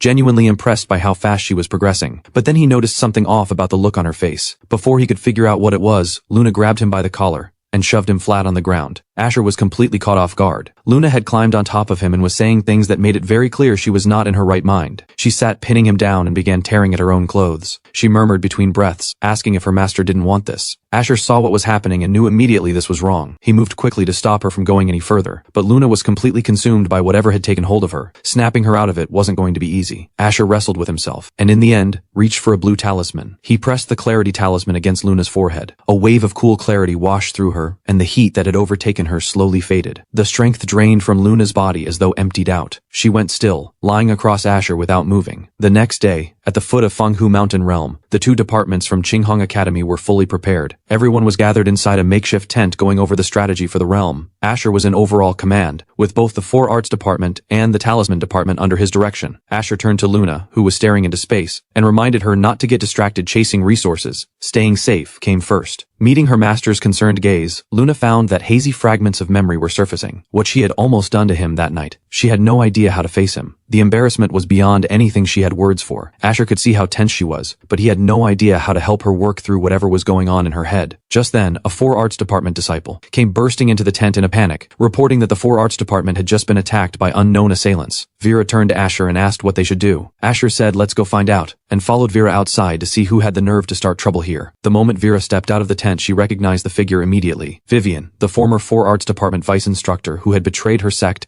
and joined Blissful Palace, now an elder of that organization. organization. Vivian looked down at Vera with insufferable arrogance, exchanged a few sharp words with her, and decided it wasn't worth her time. She reached into her chest and pulled out a jade-green flute, announcing that she would personally discipline Vera on Lyra's behalf for her lack of respect. With that, the flute let out a sharp shriek and shot toward Vera at blinding speed. Vera threw up a defensive technique to hold against the strike. Seeing Vera about to buckle, Vivian taunted her. All she had to do was kneel and admit her wrongdoing, and she'd walk away. Asher watched from the side, and at the exact moment the flute broke through Vera's defense, Asher murmured a quiet incantation. The flute, which had been hurtling forward with lethal intent, broke free of Vivian's control and shot straight up into the sky. Vivian's heart lurched. The spiritual weapon she had spent years cultivating was no longer responding to her. The flute spun once through the air and landed cleanly in Asher's hand. That was open mutiny from her own weapon. Vivian took one hard look and unleashed a torrent of curses. "You must be Asher, that woman Lyra's old flame!" Asher paid no attention to her screaming. He simply raised the flute to his lips and began to play. In his hands, the flute released an energy it had never produced before. Luna, quietly brooding, caught what Vivian had said about Asher and Lyra, and then found herself equally struck by how effortlessly her master handled everything. The 4 arts department disciples standing nearby were thinking the exact same thing. How was the person the entire academy had written off as useless this capable? Vivian wasn't impressed. She was furious. She unleashed her power in a frenzy, fighting to take back control of the flute. But every attack she was so proud of, the moment it reached Asher in his state of perfect unity with the flute, was reflected straight back at her. She flew backward like a kite with its string cut. A nearby blissful palace male disciple wasn't going to let this once-in-a-lifetime moment pass him by. He sprinted to position himself perfectly below her fall, and both hands landed squarely on her chest. He hoisted Vivian over his shoulder and ran, while Asher muttered curses under his breath. Asher didn't bother giving chase. He handed the jade flute directly to Vera, whose eyes had lit up like lanterns. The other disciples who had been watching swarmed around Asher, all talking at once, and Luna's congratulations to Vera were completely swallowed by the noise. Asher watched Luna storm back into the tent with her cheeks puffed out, and could only manage an awkward laugh before letting it go. Mira, who had stayed right beside Luna the whole time, was the only one who could see exactly what was going on. Luna was jealous over that old monster. Before long, a deep rumble rolled out from Fanghu Mountain. The realm had opened. The academy's entire temporary camp burst into activity. Asher stood at the entrance and watched each disciple pass through, reminding every one of them to stay safe. When Luna's turn came, he made a point of telling her specifically, this time, he would be right there with her the whole way. Mira chose that exact moment to cut in with a comment, interrupting what the two of them had clearly been about to say to each other. Luna swallowed whatever she'd been about to say and stepped through the portal. Outside the portal, blissful palace disciples had demon serpents under their control, watching every move the academy made at the entrance. The moment Vivian came to after being knocked out by the flute's recoil, she unleashed a furious flurry of punches on the disciple who had just had his hands all over her chest. Then she gathered her group and headed into the realm to carry out the mission Blissful Palace had assigned them. Her followers shouted the Blissful Palace motto with excitement and moved out toward Fanghu Mountain Realm. The moment Asher stepped into the realm, his system alert went off. Inside Fanghu Mountain Realm, Asher was required to suppress the Soul Patriarch, or have 30% of his spiritual energy drained as a penalty. After entering the realm, each academy disciple was sent to a different location, and every zone had already been seeded with Blissful Palace traps waiting for them. Vera had barely set foot inside when she was ambushed.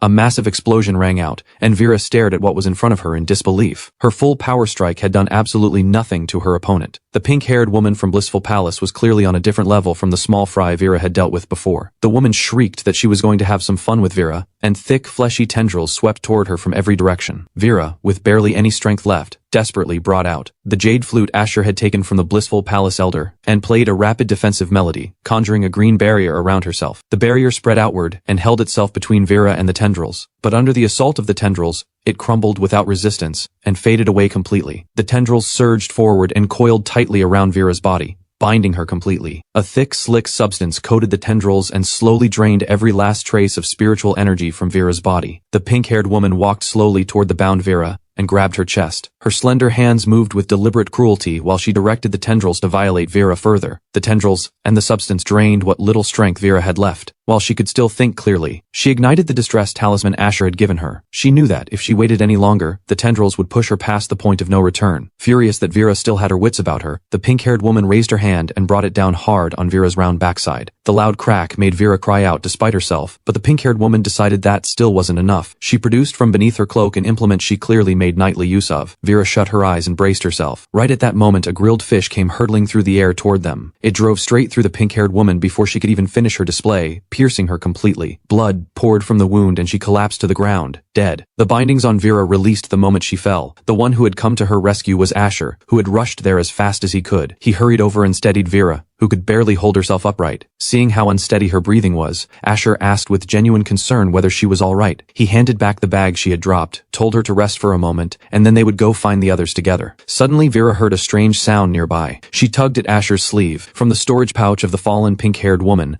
a winged one-eyed creature had crawled its way out. It was already spreading its wings to flee. Asher recited an incantation and froze it in midair. In one swift motion he reached up and closed his hand around it. It was a soul wasp. Blissful Palace had clearly been using them to harvest souls throughout the realm. He crushed it in his fist without another word, and noted under his breath that the other disciples had probably been hunted down as well. He set off into the forest with Vera. Meanwhile, where Luna was, bolts of heavenly lightning were gathering in the sky, weaving and coiling into arcs of crackling light. Then several bolts descended together with a deafening roar and came crashing down onto Luna. The moment the lightning touched her skin, the enormous current was drawn inward and absorbed into her body. Only faint traces of electricity danced around her now. She had been using the lightning as fuel for her cultivation. The vast energy had been taken in, and she slowly exhaled a breath of spiritual energy she hadn't fully processed. She was still reflecting on what she had gained from the session when a hand came down on her shoulder and made her jump out of her skin. She turned and found Mira, and immediately vented all her startled frustration at her. They were still bickering when the blissful palace elder, who had been dealt with by Asher earlier, emerged from the tree line with a group of disciples. They had brought in Vex. Mira and Luna were overpowered and hung up on the wall in restraints. Blissful Palace's goal was to resurrect the Soul Patriarch, and through their efforts, the Soul Patriarch, the most powerful Earth immortal in all the southern wastes, was successfully brought back. But the Soul Patriarch set its sights on Vivian's soul, and moved to take it. Vex intervened and helped Vivian break free of the Soul Patriarch's grip. Vivian immediately cast a spell, and fled. While Vivian was making her escape, Mira quietly moved toward Luna, intending to take her along. But Vex reached out with one motion and snatched Luna up. Mira had absolutely no idea what she was doing. Vex grabbed Luna and jumped straight into the bog that Vivian had just used to escape. Mira screamed from a distance. If someone was going to escape, they had better take her too. The Soul Patriarch watched the spot where Vex had vanished with cold, indifferent eyes. It remarked almost to itself, someone had actually had the nerve to snatch a person right in front of it in the southern wastes. The Soul Envoy rushed to intercept the Soul Patriarch before its rage could build, explaining that the one who had fled was the very person who had worked to resurrect it, and begged it to show mercy out of gratitude. The Soul Patriarch let it go, and turned its attention toward the 4 Arts Department disciples, intent on feeding on their souls. Mira planted herself in front of the 4 Arts disciples, and threw every ounce of her power against the Soul Patriarch's devouring force. Even in the middle of it she found time to complain internally. How long had it been since the distressed talisman went off? And where was Asher? Just then, a massive explosion tore through the ceiling above, and a beam of golden light burst in from below. A massive mountain-cleaving axe slammed into the ground, and Asher's voice followed it into the cave. I will never understand why these people insist on hiding in the most out-of-the-way places. At the sight of Asher, the Soul Patriarch felt something it couldn't quite explain, the presence of death, arriving once again. Cold sweat ran down its face before it could stop it. Asher looked at it with complete disdain. What are you staring at? Never seen the main character before? Both Soul Envoys were caught off guard. Who was this person? How had he found a cave this well hidden? What troubled the Soul Patriarch was something else entirely. This man looked weak, and yet it couldn't read him at all. Asher dropped down from above and landed inside the cave. One look at the bodies around him, and he had a pretty clear picture of what Blissful Palace had been up to in this realm. The Soul Patriarch was not one for words. If it couldn't gauge Asher's power, then the safest move was to eliminate the unknown threat directly. It raised the Soul Forge banner and launched a furious assault. Dark tendrils surged forward with a low, unsettling howl, sweeping toward Asher from every direction. Asher wasn't in the mood to indulge this. He casually pinched a 5-star divine talisman between his fingers. A golden divine dragon took shape and roared into the sky, its overwhelming divine power obliterating every last tendril. The thunder of it rolled through the entire cave. The Soul Patriarch stared in pure disbelief, needing to know who this talisman master at the cultivation level actually was. Asher looked at the Earth Immortal, who in his eyes was barely worth acknowledging, and said, I'm your daddy. The Soul Patriarch's eyes went wide enough to burst, looking as though it wanted to swallow Asher whole. It unleashed the 5-venom soul-seizing domain, and more black liquid came bubbling up from beneath its feet. Against the Soul Patriarch's technique, the 5-star divine talisman did nothing to the black water at all. The unstoppable liquid surged around Asher in an instant. The Soul Patriarch's voice came through cold and vicious. Inside its own domain, it wanted to see how Asher planned to fight back. Golden light erupted across Asher's body, and as the black liquid closed over him, he managed to form a defensive barrier in time. With a deep, hollow sound, he was completely swallowed. Even Asher was slightly taken aback. This murky swamp was actually dissolving his barrier. He could feel it breaking down in the boiling liquid. The Soul Patriarch saw its opening and moved to ambush him. Asher wasn't giving it the chance. He pressed his fingers together and murmured an incantation. Divine talisman, black tortoise. A more powerful talisman began forming before him. But before it could fully take shape, a stream of black water struck it and scattered it apart. While Asher was momentarily distracted, another stream shot toward his eyes at blinding speed, but the Soul Patriarch had underestimated Asher's built-in defenses. The black water, hard as iron, simply bounced off him. The Soul Patriarch remained convinced that within its own domain, everything physical was bound to yield to it. It watched with insufferable arrogance to see just how many of its attacks this supposedly unstoppable talisman master could actually absorb. The black water shifted into whips that lashed at him without mercy. Asher's expression turned cold. This endlessly chattering Soul Patriarch was grating on his nerves. He pulled up his system interface to look up what exactly a domain was and find the weak point to end this. Once the system returned the details, and he had the domain's critical point mapped out, Asher let his barrier drop and gave the Soul Patriarch a quiet, unhurried smile. The Soul Patriarch took one look and assumed Asher had finally been driven to the edge of his sanity by its power. Asher was done talking. He put away the talismans, picked up his axe, and swung it straight at the Soul Patriarch. Simple and direct. A flash of golden light, and the Soul Patriarch was sent flying several meters. Its body pulled itself back together, but it had been critically wounded by Asher inside the very domain it was most proud of. Its flesh was torn beyond recovery. Blood poured from its mouth. It stared at the axe in Asher's hand with complete disbelief. What was that thing? Was that actually just a firewood axe? The Soul Patriarch that had been so impossibly arrogant moments ago had dropped every last bit of that posture. The disbelief in its eyes gave away the terror underneath. Asher swung the axe without ceremony. A flash of gold, and the Soul Patriarch was cut clean in half where it stood. The Soul Patriarch was dead, and the domain shattered along with it. The Soul Envoy that Mira had tied up nearby allowed herself a smirk. Surely the Soul Patriarch had dealt with that useless man. Once the Patriarch came out of the domain, it would free her from Mira's bindings. As the light grew brighter, Mira muttered quietly, "Was the old monster finally coming out?" Crack, crack, crack. The sound of the domain breaking apart. Asher stepped out slowly, something bloody dangling from one hand. Vera broke into a relieved smile the moment she saw him. Her expression and the male soul envoys made quite the contrast. Asher tossed the bloody thing toward the crestfallen male soul envoy. He caught it, and looked. It was the Soul Patriarch's severed head. Before he could even react, a blinding flash erupted. The explosion reduced the male soul envoy to nothing, and blood splattered across the female soul envoy's face as she stumbled back in horror. She dropped every trace of the arrogance she had just had and pressed herself against Asher's leg, begging him to spare her life. Asher showed no sympathy. He shoved her aside and told the 4 arts disciples to take her back to the academy for questioning. He turned to find Mira quietly trying to slip away, and asked where Luna was. Asher grabbed her by the ear and she immediately insisted she had absolutely no idea. Just as Mira braced herself for a beating, a soft voice came from nearby. It was Dottie, the blind girl from the 4 arts department. Using the mindfulness technique, she had found that Junior Luna had been taken by Vex to Blissful Palace.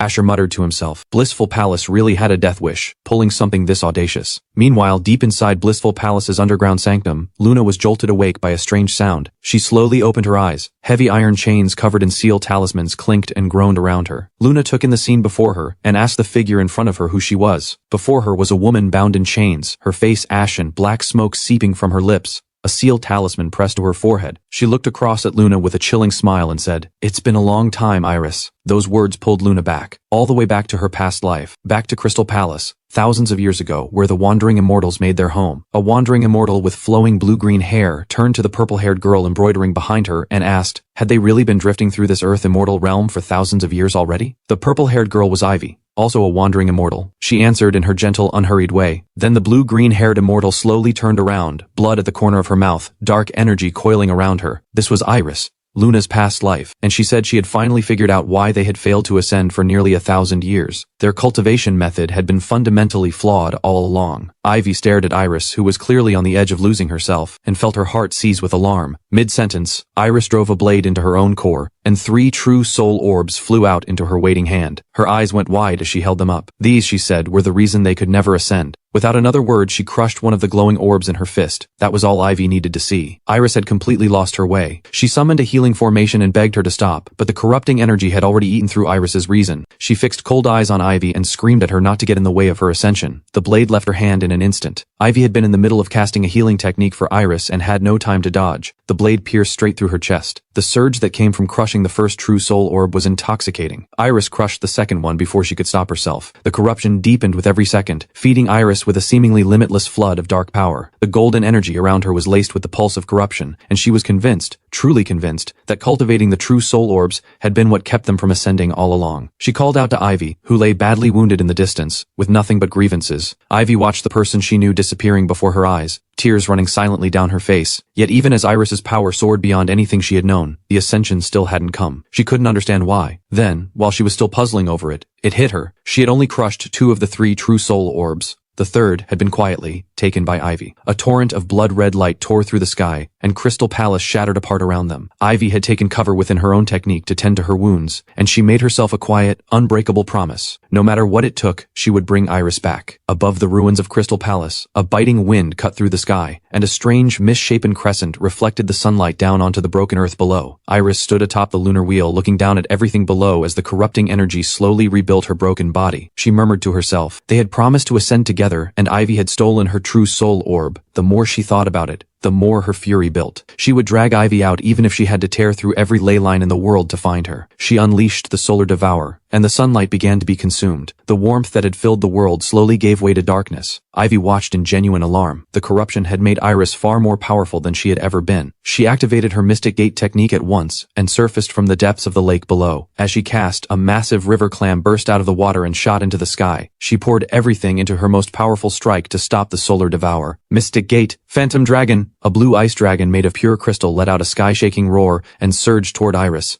The thunderous impact was almost upon her. Just as the dragon opened its massive jaws to swallow Iris whole, Iris moved. The dragon froze mid-air for a few suspended seconds, and then its entire body came apart as though cut clean through, collapsing in an explosion of force. When the thunder faded, the world around them looked like a battlefield. The mountains and the clam had both been sliced in two. Ivy had barely managed to escape in that critical moment. A second slower and she would have been cut apart along with them. Iris, hovering in the air, locked her gaze on Ivy hiding within the earth and told her to stop wasting her time resisting. Hand over the third true soul orb now. Keep running, and wherever you hide, she would cut it flat. With that, she summoned a barrage out of thin air. Dozens of violet meteor strikes condensed around her, and rained down on the earth below without discrimination. The world shook to its foundations and the ground broke apart. Ivy had nowhere left to go. Iris directed the violet meteors toward the green flame flickering deep beneath the earth. The sight of the meteors closing in sent a jolt of fear through Ivy. She threw up her Mystic Gate technique to hold against the barrage. If she didn't, she would fall before she ever had the chance to stop Iris. In the brief pause between strikes, the incantation Ivy had been weaving finally sealed into place. A great irisal wheel appeared beneath her feet. She had decided she would use the reincarnation technique to stop Iris. But Iris turned the question back on her. Was wanting to ascend really such a crime? Ivy knew she couldn't win in a straight fight. She placed the third true soul orb back inside herself. If ascending meant becoming something like this, then it wasn't worth becoming. She activated the Mystic Gate and burned her own soul to hold back Iris's relentless assault. The Mystic Gate's phantom dragon rose with a thunderous roar and met the slash of Iris's lunar wheel head-on. The thunder was endless. The shockwave swallowed them both, and the world around them ceased to exist. Ivy appeared quietly within what remained of Iris's soul and told her, once she was gone, Iris had to take care of herself. Iris's corrupted body whispered back, "Why wouldn't Ivy ascend with her? Weren't they supposed to be best friends?" Ivy answered her gently from within that last fragment of soul. It was because they were best friends. That was exactly why she couldn't bear to watch Iris become this. She just wanted the Iris from before, the one who was bright and carefree, not this person consumed by the obsession to ascend. Between fits of coughing, the red in Iris's eyes slowly bled away, leaving them hollow. She looked at Ivy lying motionless on the ground and called her name in a small broken voice. She sank to her knees in a daze, a hollow smile spreading across her face, repeating over and over that she had killed Ivy. She had actually killed Ivy. Having now watched through this vision how her past self had lost her way, how the corruption had consumed her body and driven her into reincarnation, Luna stood at the edge of falling apart, and for a long time she couldn't pull herself back. While Luna's face was streaked with tears and she was lost in a grief she couldn't escape, a ghost-like voice came from behind her. "It seems the memories I showed you brought a lot back." Luna spun around and screamed at the voice. It was all fake. What did she want? But the moment she saw who was standing there, the denial died in her throat. It was Ivy, bound in talisman chains, transformed into an undead immortal. Vex stood beside Ivy, her expression cold and unfriendly as she looked at Luna. It was because of Luna that Ivy had ended up like this. Just as old wounds were being reopened between them, a deep boom rolled through the cave. Something intense was happening outside. Ivy told Vex to go check on the situation. Outside the main hall of Blissful Palace, the explosions were relentless, and the screams of Blissful Palace disciples rose and fell in waves. minutes, Asher walked out of the smoke without hurrying, calling out for them to return his disciple. Palace Mistress Seraph watched in disbelief, furious that her entire force of disciples couldn't handle one man, but she caught herself and let a taunt slip out. His precious disciple had probably already become food for a certain someone by now. Asher had already been on the edge. Those words pushed him over it. He released the blood dissolution talisman. Every last person in Blissful Palace was going to pay for what happened to his disciple. The blood-red assault filled the air and Seraph felt a cold jolt of realization. She had pushed too far. She threw up a defensive technique to hold against the blow. The moment Seraph was occupied with the talisman, Asher was already moving, his hand reaching out to grab her. Caught off guard by how fast he moved, Seraph reached into her chest and pulled out a keepsake to summon Vex. In the instant before Asher's hand closed around her, a massive pillar dropped from the sky and blocked his path. Asher looked up at it. Vex, facing what she still considered a cultivation-level nobody, came in with all her usual swagger. Asher was done talking. The stones nearby began to rise into the air around him as his spiritual energy spread outward. Vex pulled a face at him and said that since he was Luna's master, she was going to make a point of not telling him a single thing. The veins on Asher's forehead rose. No demon sovereign was going to stand between him and finding his disciple. He reached out and released a pulse of power that pulled Vex toward him. Seraph watched and went pale, cold sweat breaking out across her face. Vex was dangling by her ear in Asher's grip, and she still had the nerve to sneer. What exactly could a cultivation-level weakling do to her? She never finished the sentence. Asher hoisted her up and brought his hand down hard on her backside. The arrogance dropped from Vex's face instantly, replaced by something she rarely showed: fear. Asher activated the divine war drum. A massive golden statue in his likeness began to materialize behind him. It came down on Vex's backside again. The rhythmic strikes kept coming, and Vex's eyes and mouth were both leaking against her will. But pride ran deep in Vex. She had never been humiliated like this in her life, and she kept cursing at Asher between every strike. Asher wasn't about to go easy on Vex just because she was acting like a child. He raised his hand and brought it down harder. After that, the punishment to both Vex's body and her pride had reached its absolute limit. She screamed at him again with wild fury. The moment he got tired, she was going to tear him into pieces. Asher raised an eyebrow. Still too much fight left in her. The golden statue blazed back to life behind him. The spanking that followed shook the heavens, and Vex's cries rang out without pause. Her backside had swollen to a remarkable degree. She was still cursing his mother through the tears. Asher's teeth ground together. He put more force into the next strike, and Vex's howling became truly deafening. After the full ordeal, Vex finally dropped the stubbornness and agreed to tell Asher where his disciple was. Clutching her completely numb backside, she admitted that she and Luna were actually on the same side. Her work with Blissful Palace had just been repaying an old debt. Asher crossed his arms with a tired sigh. If you'd just said that from the start, none of this would have happened. Vex pouted and shot him a look full of resentment. Seraph, who had been watching from the sidelines this whole time, was genuinely shaken. A storm of emotions churned through her, and she forced down her terror at seeing someone beat a demon sovereign like that. The shock and dread on her face did a complete reversal, and she started to smile. She launched an attack formed from the resentment she had been harvesting from Vex, aimed straight at the two of them while they were still bickering. A massive array materialized on the ground out of nowhere. The Flesh Ascension Array. With a thunderous groan, two enormous hands pushed up through it from below. Asher glanced over at Vex with a mildly puzzled expression. He hadn't realized the emotional damage he had done to her had been quite that substantial. One blood-red hand closed around Vex, and the other clamped down on Asher. Seraph controlled the grotesque blood colossus and smiled down at the two of them caught in its grip. The desperate pleading she had shown moments ago had transformed entirely into the face of someone who destroys what she can't have. Every trace of submission was gone. Her smile twisted uglier with every passing moment. The grip on Vex tightened, and the pain began to show. She kept swearing she would never forgive Seraph for this betrayal. Seraph cooed at her in a deeply unsettling way. "Don't be angry, Your Eminence. Once we're merged in flesh and blood, we'll be family." She ran her marked tongue slowly across her lips.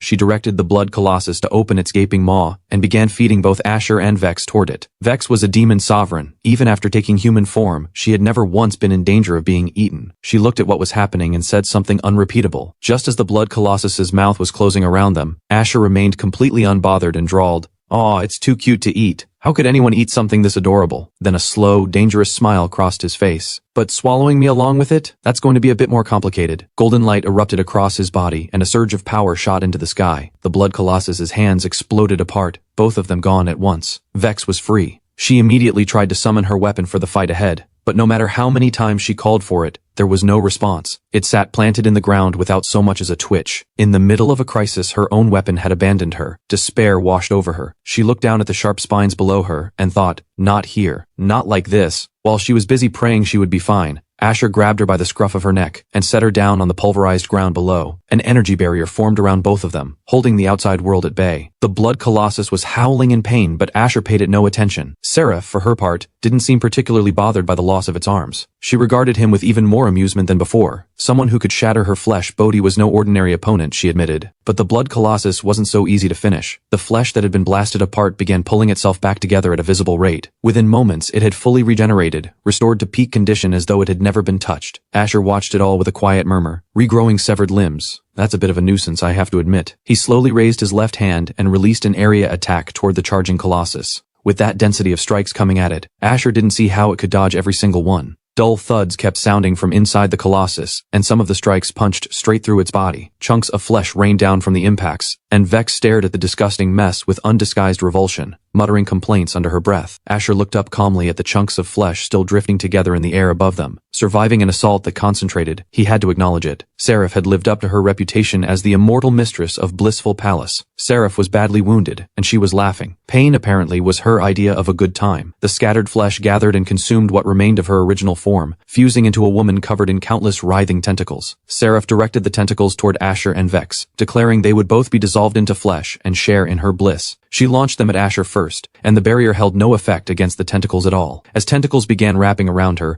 Vex bared her teeth and frantically urged Asher to come up with something. Then Vex froze. The tentacles had found their way to her chest. They pressed further, working their way inside her clothes toward the most private places. Before long, Vex's strength drained away and her face flushed, and she slowly stopped fighting back. Seraph watched the tentacles do their work with a satisfied grin, and told Vex to stop wasting what little energy she had left. Any living thing wrapped in the tentacles would have every last trace of spiritual energy drained from it until there was nothing left. She reached out her long tongue and ran it slowly across Vex's flushed cheek. Then she turned to Asher, who stood perfectly composed, and wondered aloud how he was keeping his head in a situation like this. Asher let his answer speak for itself. The tentacles coiled around him began to flicker with golden light. Since Seraph liked feeding on spiritual energy so much, he was going to give her all she could handle. The overwhelming energy hit Seraph like a flood. Golden light burst across her face as the veins rose beneath her skin, and she bit down hard, forcing herself to endure it. Asher didn't give her the luxury of absorbing it slowly. One more thread of energy, and Seraph's head snapped back as blood sprayed from her. Vex stared at what Seraph had been reduced to and assumed it was finally over. Beside her, Asher murmured to himself as though something had just clicked.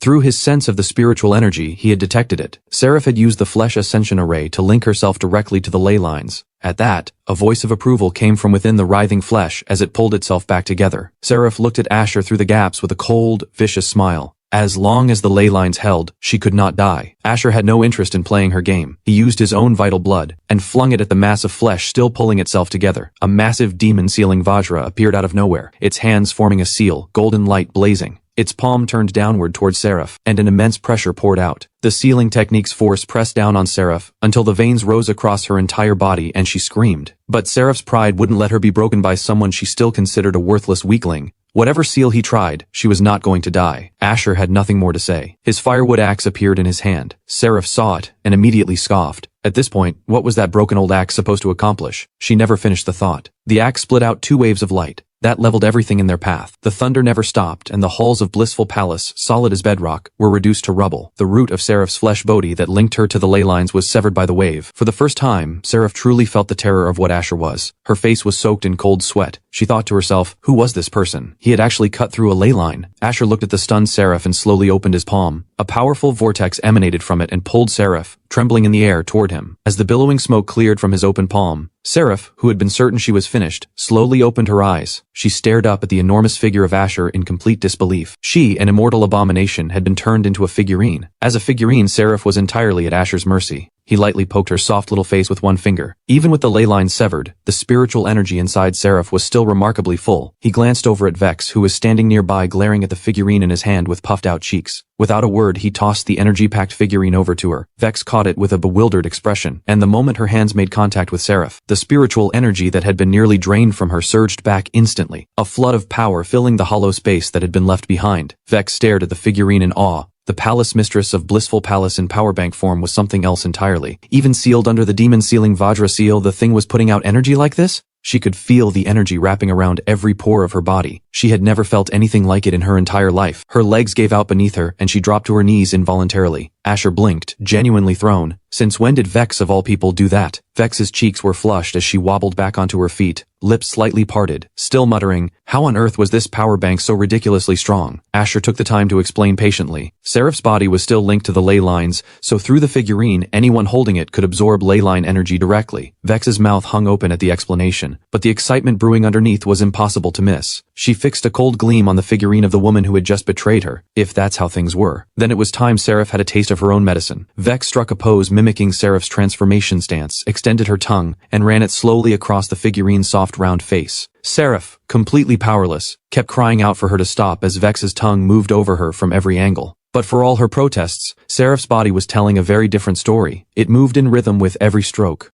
At that moment, Ivy, still in her undead form, was whispering with Luna when she felt a shift in the cave ceiling above them. Someone had punched straight through it from above, and light poured down through the opening onto their startled faces. Ivy threw up a protective barrier in a hurry, and muttered that when Vex got back, she was going to get the spanking of her life. A middle-aged man in plain clothes dropped down through the opening, with Vex trailing behind him still licking the Seraph figurine. Vex didn't even glance up at Ivy. She was fully occupied with the figurine's face. Luna's face lit up the moment she saw him. Ivy raised an eyebrow and studied Luna's master. This cultivation level nobody was supposed to be her best friend's master. Still, for Luna's sake, Ivy kept her composure and calmly tried to reason with Asher. The pursuit of immortality was a lie, and she didn't want to see Luna go down the same path again in this life. Asher heard her out and walked slowly toward her, his tone carrying a quiet edge of dismissal. Cultivation wasn't something anyone could simply decide to pursue or not, and so what if someone lost their way? Ivy's expression darkened. Her indignation rose before she could stop it. What kind of master stood by and let his disciple do as she pleased with no guidance? Asher paid no attention to her look of disbelief. He conjured a world within his open palm and spoke quietly. The universe flows from within. Everything he taught Luna came down to cultivating the self. Luna heard her master's words and felt something inside her go completely soft. Ivy's voice cut through Luna's daydream. What would happen if Luna lost herself again? Asher said it plainly. As long as he was here, Luna could pursue whatever path she chose.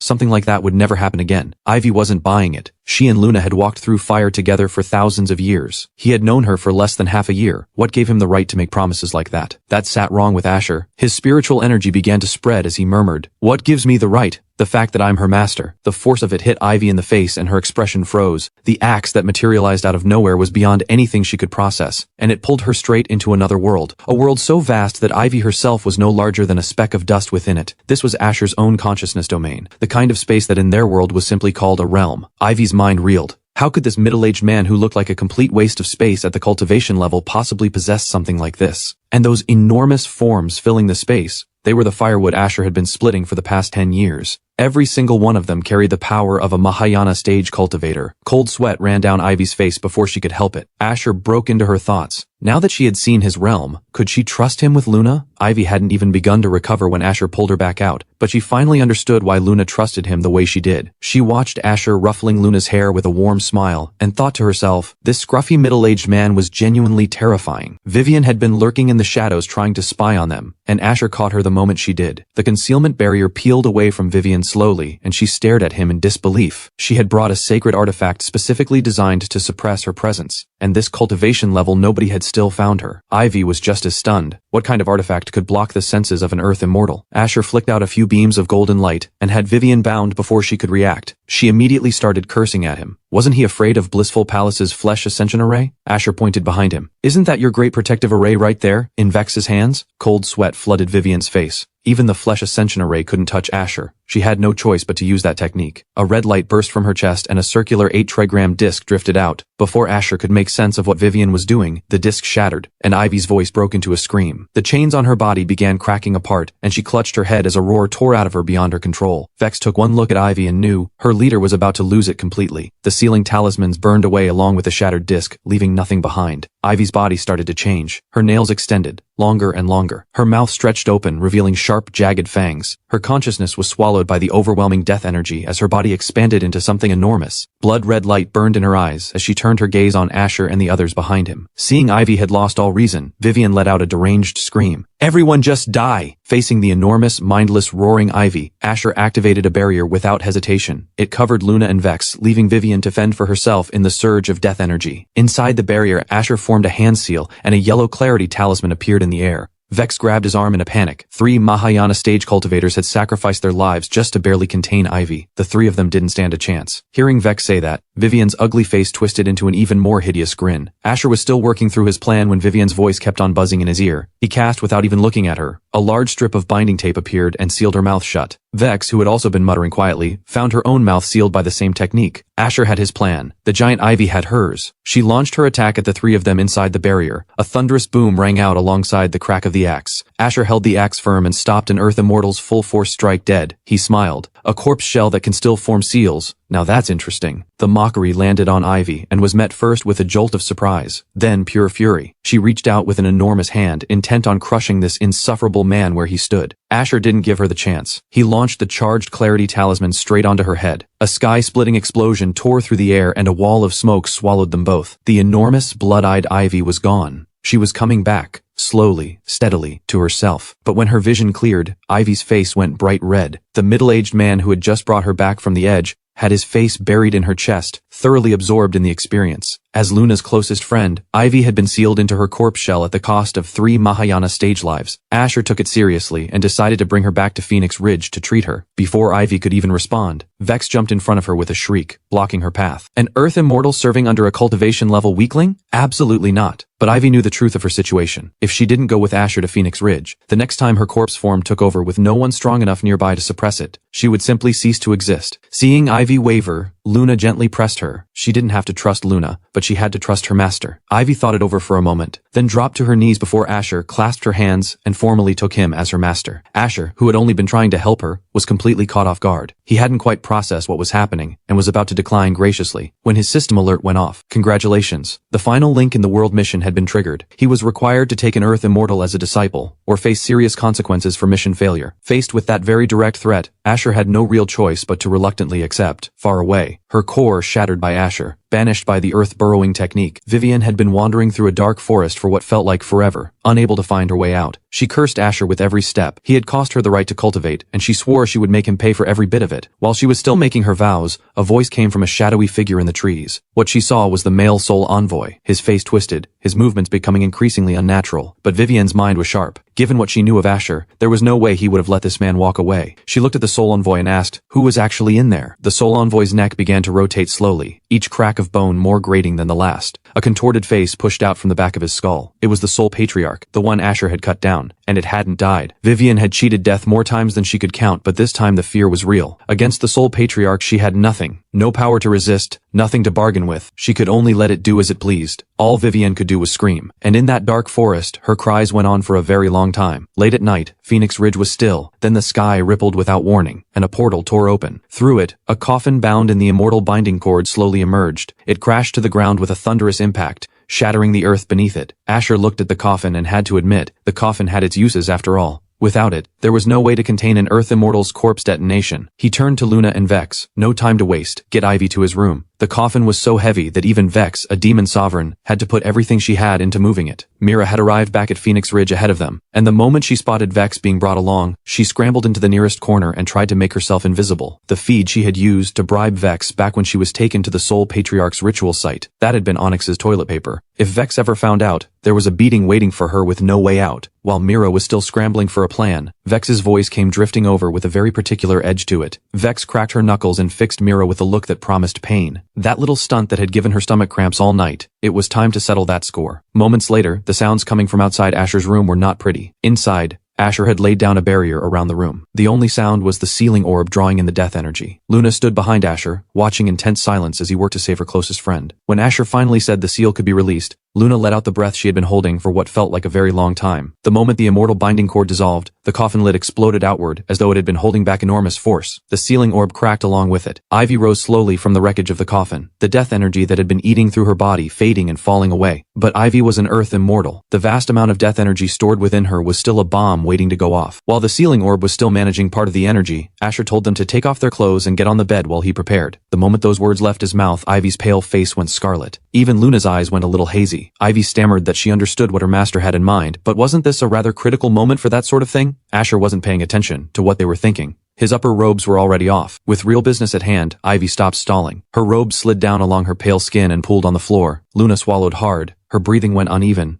and her face turned red. She undid the buttons of her own robes and revealed the soft, full figure beneath. Asher had no idea what was going through their heads. He turned around and froze. Luna stood there bare, her skin smooth and pale, her figure generous and full, and Ivy, aside from her unusually tinted skin, somehow had a figure that went even further. Asher stood completely rooted to the spot. He managed to explain, carefully, that this was for medical purposes. They still needed their clothes on. There was absolutely no reason to have taken everything off. At that, the two of them, already flushed, turned a deeper shade of red. They scrambled to retrieve their discarded robes and put them back on. Asher rubbed his forehead with a tired sigh. Skin-to-skin contact improved spiritual energy transfer. That was basic knowledge. And his two disciples had assumed he was trying to take advantage of them. Was that really the kind of person they thought he was? Luna was fighting hard to push down everything she was feeling toward her master, and her whole body trembled with the effort. Asher launched into an explanation of how dangerous an Earth Immortal's corpse detonation could be, mostly to cut through the tension in the room.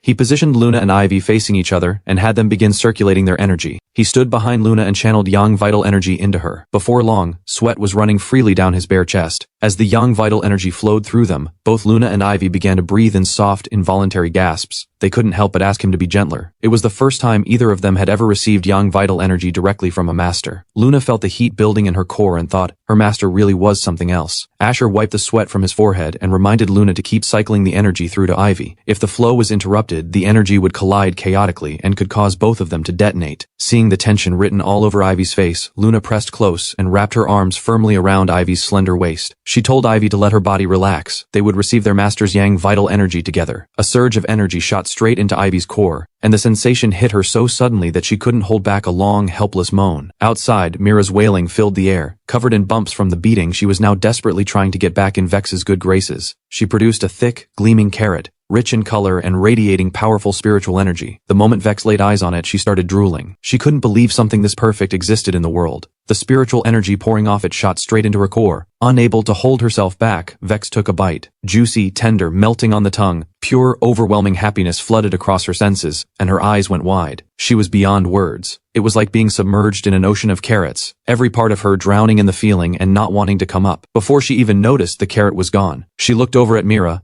who was now making empty promises to Onyx, and felt completely done. Since Onyx had been getting pushed around by Mira for so long, maybe it was time to give Onyx a little something to even the score. Vex grinned and extended her hand toward Onyx. She started channeling the excess spiritual energy from her own body into Onyx. Consider it payment for the carrot. Inside the room at Phoenix Ridge, Luna slowly opened her eyes. The first thing she saw was a pair of smooth, pale, shapely legs. She tilted her head up in confusion. It was Ivy, no longer in her corpse shell. She had come back to her human body. Luna looked over at Asher with wide, delighted eyes. Had Ivy really come back? Asher looked like he had just been through a war. He wiped the sweat from his face and explained. Ivy had recovered her meridians, but she hadn't fully returned to a human constitution yet. He gave Luna's forehead a fond pat and told her she had done a lot to help with Ivy's recovery. From the bed, Ivy, still restoring her core, added her own grateful voice. Just what kind of master was he? He had actually rebuilt her meridians. Then green light erupted in the courtyard behind Asher, and a wave of demonic energy surged into the sky. All three of them startled. Asher told his two disciples to rest and went out alone to check. A massive pillar of light shot into the sky, lighting up all of Phoenix Ridge. Vex watched everything with an amused expression. Then the light began to shift. First came a full, generous chest, then a long leg with dark brown skin. Then the whole figure stepped through. Golden eyes, long black hair, a tall frame that curved in all the right places. Onyx was still adjusting to the new body when Vex came charging over, practically vibrating with excitement. Onyx ignored her and reached up to touch the chest area with a puzzled frown. It felt strange. Heavy. Those words drained the color from Vex's face. She looked down at herself. Mira burst out laughing and completely forgot she had just been beaten half to death. Vex's spiritual energy surged. She was going to wipe that laugh off Mira's face if it was the last thing she did. She announced that someone needed to teach Mira some respect for her elders and launched herself at her. The attack was aimed squarely at Mira's chest and she had no time to dodge. She took the full hit. She muttered furiously that this was personal. Pure, flat-chested jealousy aimed right at what Vex didn't have, and Mira did. That particular phrase sent Vex absolutely over the edge. She launched herself at Mira with claws out, and Mira shrieked and covered her chest. "Your Eminence, this is literally just destroy what you can't have." Asher grabbed Vex by the collar and hoisted her up, telling her irritably that she had barely arrived at Phoenix Ridge and was already causing chaos. Vex shot back. "So the rules only apply to me? You get to do whatever you want inside, but I can't have a little fun out here?" Asher's expression flickered with something between panic and embarrassment, and he put Vex down. Mira, who had been hiding behind Vex's hostility moments before, spotted Asher and immediately transformed. Sweet and helpless, she rushed over and threw herself at him, crying about how Vex and Onyx had been ganging up on her. Onyx, standing at a distance, was not impressed. She had spent months watching Mira steal every spirit herb and spirit fruit meant for her. She stepped forward and hit Mira with a full-force charge. The impact knocked Mira clean out of her sweet act, sending foam to her lips. She flew hundreds of meters before she stopped. What goes around comes around. Onyx had finally gotten months of frustration off her chest. Asher rubbed Onyx's head fondly. Reaching the Demon King stage really had sent her power through the roof. He told Vex, who was dragging Mira out of the rubble, to put her inside and let her rest. He'd check on her later. With that, he took Onyx to the front courtyard. He was worried that the sheer scale of her breakthrough would draw the attention of the other instructors. Sure enough, 5 beams of light were already cutting through the sky toward Phoenix Ridge. They landed in the Talisman Department's courtyard one after another. A middle-aged man with fiery red hair held up a heaven-earth divination disc, announcing that a Demon King had been born right here. The Formation Department instructor beside him, fan in hand, gently suggested that barging uninvited into another department's grounds was a bit much. The Alchemy Department instructor agreed it felt abrupt, and was already having second thoughts. Chief Instructor Blaze hadn't come all this way for nothing. He was here for the Demon King and couldn't care less about everyone else's concerns. Garrett, the sword arts instructor who had never missed an opportunity to make Asher's life harder, was also there complaining. Asher was a walking disaster, charging into Blissful Palace with no business being there, forcing Headmaster Leon to lead a rescue mission. The 4 arts instructors standing nearby spat in open disgust. Going to Blissful Palace to rescue his disciple showed exactly the kind of loyalty and devotion Asher had, unlike certain people who would leave their own disciples to rot. The 5 instructors talked over each other as they made their way into the Talisman Department's courtyard. The wooden gate was right in front of them. Instructor Blaze just blasted it open with his palm. The gate, already barely holding together, didn't stand a chance. They found Asher inside, splitting firewood in the middle of the night. Several of the instructors went visibly awkward. Lyra saw Asher standing there without a scratch on him and couldn't hide how happy she was. Asher played up a look of surprise and greeted everyone. Then he waved toward the back corner, signaling for Onyx to come out and meet everyone. Blaze heard that the newly risen Demon King was just an ordinary horse and looked like someone had knocked the wind out of him. Watching Onyx lean contentedly against Asher's side, Blaze felt something twist painfully inside him. Instructor Holt and Instructor Fenn made a point of complimenting Asher on his remarkable way with demon beasts. Every word landed like salt poured into Blaze's open wound. It was the kind of thing that didn't just hurt, it stayed with you. Garrett, the sword arts instructor who had never missed a chance to make Asher's life difficult, was now showing his true colors in full, declaring with the most high-minded tone he could manage that all demon beasts should be placed under the Beastmaster Department's authority. Lyra was the first to push back, and she didn't mince words. A demon beast that Asher had raised himself, on what grounds should he hand it over to anyone? Garrett kept going without a shred of shame, because Asher was a cultivation-level nobody, and a demon king beside someone like him was a complete waste. Those words gave Blaze some satisfaction. He stepped forward and demanded that Asher hand over control of Onyx. Asher made his position clear. Anyone who wanted to take Onyx would have to go through him first. Blaze laughed. A cultivation-level weakling, standing in front of a peak completion stage cultivator, one casual strike and Asher would be finished. He really had to wonder where that confidence was coming from. Asher looked at Blaze's towering, transformed figure, and couldn't be bothered to even entertain the idea of a fight with someone like this. Blaze declared that whether or not to hand over the Demon King wasn't Asher's call to make. If he thought he could stop him, go ahead and try. Asher cut straight to a proposal. Let the beasts settle it between themselves. It would also give him a chance to see just how much Onyx's power had grown since her breakthrough. The calm way Asher said it left Blaze genuinely taken aback. The nerve of this man, provoking a beast-taming expert like himself. Seeing the disbelief on Blaze's face, Asher simply repeated himself. He wasn't about to be intimidated by someone who looked down on everyone around him. He was going to use Onyx to prove something, that even a beast raised without any particular effort on his part could stand at the very top. Blaze, reckless as ever, let his enlarged form shrink back down. He pointed a finger at the sky and released the incantation to summon his Demon King. Talon. From within the formation in the sky, a massive bird beast descended, even larger than Blaze's transformed form had been. But as Talon came down, he made quite the entrance. Wings snapped open to reveal the figure beneath. Fiery red eyes, yellow hair, chiseled abs, and thigh-high women's boots. The whole look was as outrageous as it gets. He looked down at Onyx, freshly promoted Demon King, with towering arrogance, and let out a contemptuous snort. Lyra tried to step in and stop things, but Garrett blocked her immediately. It was just a friendly match, he said. Why was she in such a hurry? Lyra had no real leverage and could only invoke Headmaster Leon's name, hoping it would keep things from going too far. Garrett brushed it off with a smile. It was just 2 Demon Kings playing around, nothing to make a fuss about. As he spoke, Talon's toes touched the ground, and his demonic power began to build. A sound like tearing air expanded from his body and surged toward Onyx. Facing Talon, who had already reached the peak completion stage, Onyx's expression turned serious. In that moment of distraction, Talon launched himself into the air and brought his fist crashing down toward Onyx's head. But Onyx was a beast built on accumulated power. She caught the fist in her bare hand without flinching. As Onyx started to show signs of strain against Talon's assault, Blaze's face lit up with excitement. Talon had her beat in both speed and raw power. On those 2 points alone, what made Asher think his Demon King could win? Asher responded with a smile rather than irritation. Things were never just what they appeared to be. Purple energy burst from Onyx's eyes, and a dense killing intent radiated outward from her entire body. She met Talon's next strike with a single punch and dispersed it completely. Purple flames gathered above her head and took on a human shape, and the entire presence she gave off transformed beyond recognition. Garrett stared at the phantom forming above Onyx and his jaw dropped. Blaze couldn't believe what he was seeing either. He urged Talon to interrupt Onyx before the spirit avatar fully formed. They say a beast reflects its master, and Talon had every bit of Blaze's arrogance. That pride cost him the window to stop her, and it would prove to be the beginning of the end for him right there on Phoenix Ridge. Onyx didn't care whether Talon's strength was real or show. When it was time to fight, she fought. She charged straight at him without another word. Thunder and explosions rang out simultaneously as shockwaves tore through the courtyard of Phoenix Ridge. The agreed length of the match, 1 incense stick's worth of time, had already burned down completely, and the fight between the two Demon Kings was reaching its peak intensity. Garrett, who had been so certain of the outcome from the start, had long since gotten bored enough to start nodding off. Holt, watching from the side, announced that the winner had been decided, and the sound of it jolted Garrett awake from his nap. Up above, Talon was visibly running out of steam, slowly sinking downward. Onyx had shattered his blood avatar. He wasn't going to last much longer. The moment Talon's energy ran dry, Onyx's blood avatar swung. Strikes rained in from every direction and landed on a body that had already nothing left to give. The beast who had descended with such insufferable swagger was now being ground into the dirt by Onyx without mercy. The combined punishment to body and pride was more than Talon could withstand. He was finished. Blaze hastily recalled the fallen Talon and immediately turned on Asher with accusations. Asher had zero interest in Blaze's complaints. How much effort Blaze had put into raising his Demon King was not Asher's problem. Those words left Blaze speechless with frustration. He was ready to take matters into his own hands and deal with this cultivation level nobody by force. Before Asher could even react, the other instructors stepped in. A massive gourd dropped from the sky and slammed into the ground. Fen went straight at Blaze, losing a private match and then refusing to accept the result. All that talk about how valuable his beast was, and he couldn't handle losing. He could dish it out, but he couldn't take it. Lyra, knowing things could escalate quickly, moved to hold back Blaze before his temper took over.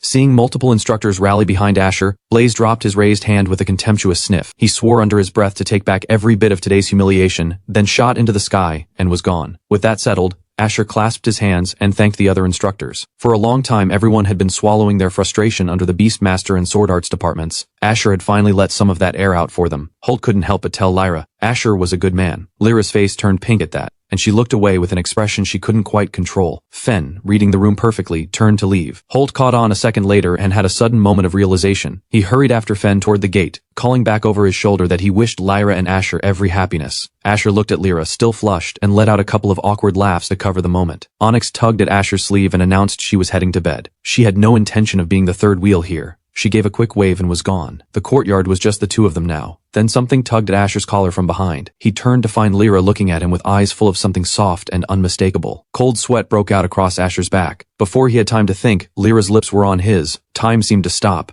Asher had absolutely no idea what to do with his hands. After a long moment, Lyra pulled back. Asher hadn't even registered the moment she let go. The warmth of it vanished all at once. He pressed a hand over his mouth, face burning red. Lyra put on the most innocent expression she could manage and asked him how one of her most treasured things felt. Asher forced himself to stay calm, cold sweat running freely. He was just glad he hadn't taken it any further. Lyra watched Asher standing there like a wooden post, then turned around and reached for the buttons at her chest. She shook her head with an amused, helpless smile, and produced an invitation from between them. She fastened the buttons back up, turned around and handed Asher the invitation to the Four Arts Department's victory banquet. Asher took it with a resigned smile, about to ask if he could possibly skip it, when he looked up and found the courtyard completely empty. Lyra was long gone. He let out a long sigh. Looked like he had no choice. What he hadn't noticed was Luna appearing silently behind him. She threw her arms around him without warning, startling Asher completely out of his thoughts about the banquet. Luna pressed her soft cheek against his back and said, in a tone that made clear she wasn't quite finished with the subject, that she had hit the wall of a breakthrough. The spiritual energy her master had channeled into her from behind in the room earlier. She wanted more. Asher's face took on an expression of sheer exhaustion. He had no spiritual energy left to give. Luna looked up at him with those big dewy eyes and the most harmless expression imaginable. Asher resisted with everything he had, genuinely afraid that if Luna got her way for the rest of the night, he might not survive it. The next day, the Four Arts Department was alive with decorations and celebration. Guests from every department across Qinghong Academy had come, and everywhere you looked was evidence of how well the Four Arts Department had done inside the realm. Then, in the middle of all the laughter and cheer, a Sword Arts disciple's voice cut through the mood like a blade. Snide remarks laced with insinuation, delivered with the conviction of someone who destroys what they can't have, suggesting that maybe Lyra had traded her body for the Four Arts Department's share of the realm's resources. Vera heard that and was out of her seat before she knew it. She slammed the table and let them have it with everything she had. She summoned the demon loot Asher had given her. If she didn't beat the sword arts disciples so badly their own parents wouldn't know them today, they'd never learn their lesson. A quiet, gentle voice drifted over. Private fighting of any kind was prohibited in the academy. Vera quickly explained. The sword arts disciples had insulted Master first, implying the four arts department's gains from the realm were obtained dishonestly. The sword arts disciples heard Vera's explanation and hatched a plan on the spot. They started shouting in every direction. The four arts department's resources had to have been obtained by foul means, and giving them to the four arts department was a waste anyway.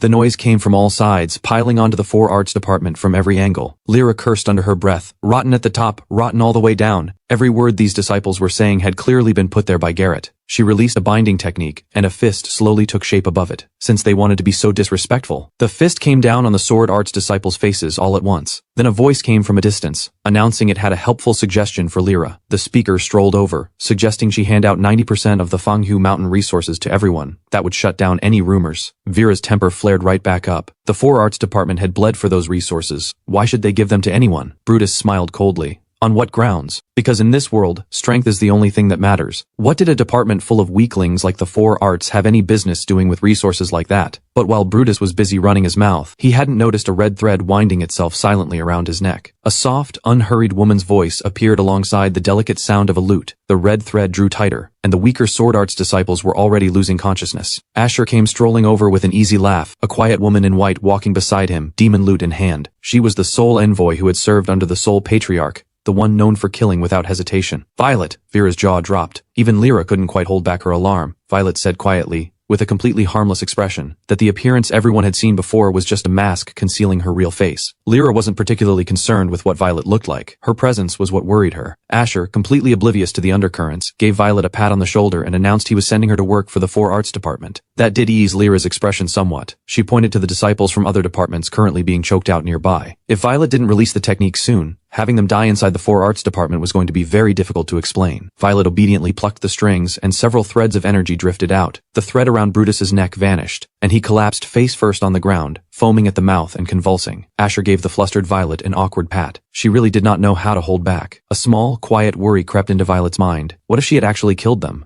Would Asher put her through another one of those days-long interrogations? The more she thought about it, the more excited she got. Before long, the unconscious disciples from the other departments were loaded onto handcarts and wheeled out to the front gate of the four arts department, where they were put up for sale at 800 coins a head, pork prices. The sword arts and beastmaster disciples were all cleared out in no time. The formation and alchemy department disciples went happily to collect their spirit stones from Lyra. Asher watched the whole scene with a bemused smile. Lyra finally let out a breath. Just as Lyra was settling back down, two spell-formed objects came streaking from the sky toward her. Asher caught them and realized these were message cranes from Headmaster Leon. Written in large urgent characters, the main gate was under threat. All instructors report immediately. The main gate was already crowded and chaotic. Demands for Lyra and Leon to show themselves rang out without stop. Grandmaster Dusk of the Hershan sect was bellowing at full volume, demanding answers for what had happened to his disciples inside the realm. Elder Thorn of Thornvale sect wore a cold, hard expression. As far as he was concerned, Qinghong Academy was weaker than him, and he had no fear that cornered prey would fight back. Elder Thorn's real reason for coming had less to do with justice and more to do with Lyra. The events of the realm had given him leverage over her at last. Faced with two powerful sects demanding answers, Garrett quickly realized these were not people he wanted any part of. He wasted no time pushing all the blame onto the four arts department. Nobody was buying it. After a round of shouting, Garrett was covered in spit and fruit peels. Done defending himself, he simply told the Hershan sect and Thornvale sect to go sort out their problem with the four arts department directly. From inside the four arts department came the sound of tearing fabric. The cries of female disciples rose and fell. Grandmaster Dusk looked over the four arts department's female disciples and couldn't help himself. Elder Thorn was more specific. He named Lyra directly and declared she was his. Just as one of the invaders was about to tear through the last layer of fabric, spewing filth with every breath, a flash of cold light arrived first. Then needles erupted like a striking dragon. Silver needles wrapped in green light punched straight through the brute's shoulder before he could react. Green flames enveloped him in an instant,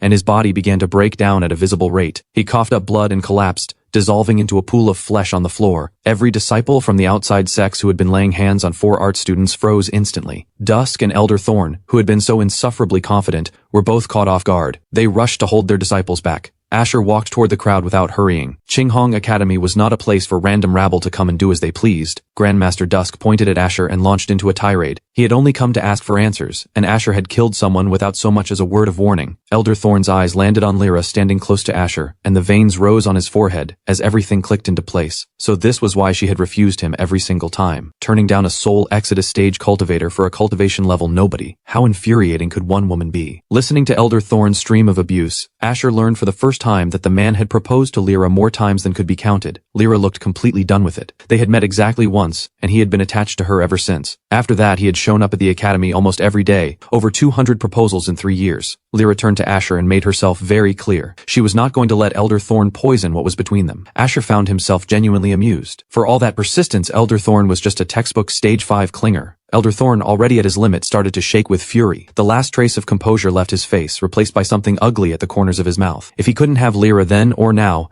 he was going to destroy her and everything she cared about. Since Elder Thorn was so reliably explosive when it came to Lyra, Asher simply pulled her by her slender waist straight into his arms. Elder Thorn, who had been barely managing to hold himself together, erupted all over again. Dusk grabbed Elder Thorn before he could charge forward. If they started a fight, any chance of getting the resources was gone. Asher's smile widened at that. So the plan was to take both Lyra and the resources in one go. Seeing that none of his words were landing on Asher, Dusk shifted his aim toward Lyra. Hershen's sect disciples had been slaughtered inside that realm, and the 4 Arts Department owed him an explanation. Lyra moved quickly to explain. Every act of slaughter inside the realm had been the work of Blissful Palace. Dusk looked at Lyra's completely innocent expression and his temper flared. Blissful Palace had been wiped out, and she was still making excuses? Lyra went completely still. She slowly turned to look at Asher, whose smile had gone a little stiff and whose face was covered in cold sweat.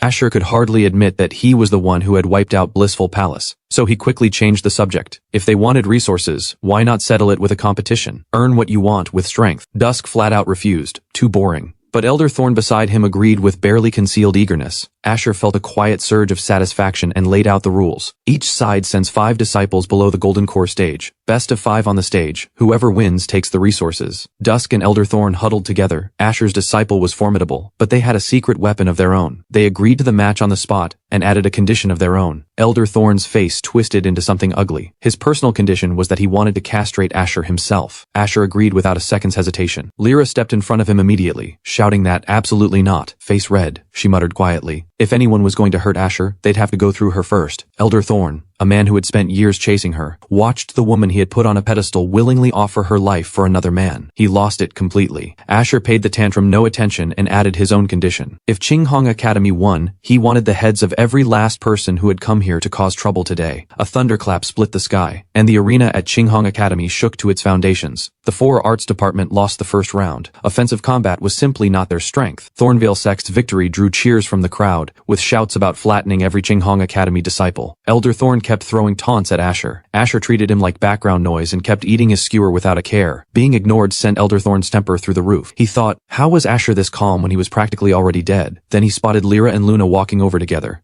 He immediately put on a fawning smile and greeted Lyra. Lyra walked straight past the man who had proposed 200 times without so much as a glance, and exchanged warm looks with Asher. Elder Thorn's face contorted again. He couldn't understand what he was lacking compared to this cultivation level nobody. After listening to Elder Thorn go on without end, Lyra turned to him with complete indifference and asked what exactly he wanted. Everything out of Elder Thorn's mouth was wrapped in false concern. All for the good of the 4 Arts Department, of course. He urged her not to throw her life away following Asher. Lyra couldn't be bothered. She believed in her disciples, and she believed Asher wasn't going to lose. She walked over to Asher with Luna, picked up a skewer, and started eating. Elder Thorn was left standing behind them in a silent fury. Vera, who had just exchanged a nod with Lyra, jogged into the arena brimming with confidence. But the moment the match started, she was hit by 2 powerful bursts of sword energy. Her clothes were shredded to pieces, and the sword-wielding man across from her gave her a filthy smile and suggested she surrender quietly. He couldn't promise his great blade wouldn't actually hurt her. Vera was furious. Every strike had gone for her clothes, not her body. This man was nothing but a disgusting pervert. The man grinned and said his great blade had a thing for fabric. If she had a problem with that, come and do something about it. Vera's expression turned serious. She raised her hand and summoned her spiritual weapon, ready to hit back. A powerful shockwave burst outward. The man's face went blank. The sword he had been so proud of had gone limp in his hand. He stared at it in absolute confusion. He shook it helplessly with a miserable expression. It was clearly never going to stand at attention again. Vera had no sympathy for his distress. She launched straight into her piece, a heartbreaking melody for a soul with nowhere left to go. The force of it tore through the air like wave after wave of sword intent. and the thunder of the impact sent the thorn-veiled disciple flying several meters. Up in the stands, the crowd that had been jeering fell completely silent, mouths hanging open at the sight of an emperor-grade weapon. The man sat on the ground, staring at the spiritual weapon that could no longer stand on its own, looking like he wanted to cry but had no tears left. The match was over. The 4 Arts Department's Vera had won. Elder Thorn's face twisted again from the stands. How was an emperor-grade weapon in the hands of an ordinary disciple? Asher hid a quiet, satisfied smile. An emperor-grade weapon in front of someone who had never seen the world. Of course it would throw them. He couldn't resist and started mocking Elder Thorn. Bark like a dog 3 times and he'd give him one. Elder Thorn's temper snapped. Being mocked by this nobody was more than he could take. Dusk grabbed Elder Thorn before he could explode. However powerful the weapon, an ordinary disciple couldn't draw out its full potential. Better to bring out Hershen Sek's secret weapon and take the wind out of their sails. His disciple had a very particular talent for dealing with female cultivators. As Dusk finished speaking, a wave of smell rolled in from outside. The overwhelming stench hit the stands all at once, and disciples everywhere lost their composure and their lunch. A ragged, unkempt man walked slowly up to the arena stage, trailing a cloud of something that could only be described as raw sewage. Vera clamped both hands over her nose and mouth, but her eyes still rolled back. She nearly passed out on the spot. Hershen Sek disciple Rex had come to challenge them, he announced, and he hoped the 4 Arts Department's delicate ladies wouldn't go easy on him. Vera forced herself to focus. Rex had spent years cultivating the filth path, and every bit of it showed. The smell alone was enough to drain Vera's will to fight. Nobody in their right mind wanted to get within arm's reach of Rex. Facing an opponent like this, Asher sent Celine in to take over, and told Vera to go change her ruined clothes. Rex paid no attention to the swap. Whoever they sent, he was going to destroy them. Celine walked into the wall of smell, and her expression made clear exactly what she thought of it. Before she could even speak, Rex came charging at her at full speed, the stench arriving a split second before he did. Celine threw up her water purification technique and fought back hard, thinking, what kind of cultivation method produces something that her water formation can't even dent? As the two techniques clashed, the potency of the filth energy only grew. The audience in the stands, who had barely recovered, was reduced to dry heaving all over again. Garrett came over complaining through the stench, muttering that the 4 Arts Department really had no business picking fights like this. Apparently he had forgotten it was his own doing that these outside disciples were here in the first place. Holt was the only one with the presence of mind to hand Luna a small sealed packet, something that would keep the stench from reaching her. Luna accepted it gratefully and immediately asked, what kind of cultivation method produced something this horrifying? Holt hesitated before answering. The technique felt very similar to something he had heard about in old rumors. The practitioner must train in a very specific environment, and the longer they soak in it, the more powerful the technique becomes. It was known as the filth path. Elder Thorn forced himself to endure the overwhelming smell and wondered aloud, was there actually anyone in the world who would choose to learn something like this? Dusk could only shake his head. He had only pointed Rex toward it because the boy had no natural talent. He hadn't expected him to take it this far. The man had spent 15 years in a cesspit. Stinks a bit, but as long as he wins. Asher was listening to all of this and couldn't believe what he was hearing. They really would stoop to anything to win. Shameless didn't even begin to cover it. Vera had just changed and walked back out, and immediately threw up. Asher stroked his chin, thinking it through. If Rex took a thorough bath, wouldn't that neutralize the whole technique? A torrent of water engulfed Rex, and did almost nothing to the smell. 15 years of Hershen Sek training met Celine's painstakingly cultivated water technique head on, and the filth didn't weaken in the slightest. It just spun itself into something even more aggressive. Not only did it leave the opponents completely helpless, it reached all the way up to where the instructors were sitting. Every single one of them threw up a personal barrier to protect themselves from the wave of filth. Even Elder Thorn, who prided himself on his dignity, was swearing freely. Lyra was already suggesting to Asher that they just concede this round. Even she would be sick facing something like this. As for her disciples who had raised from the start,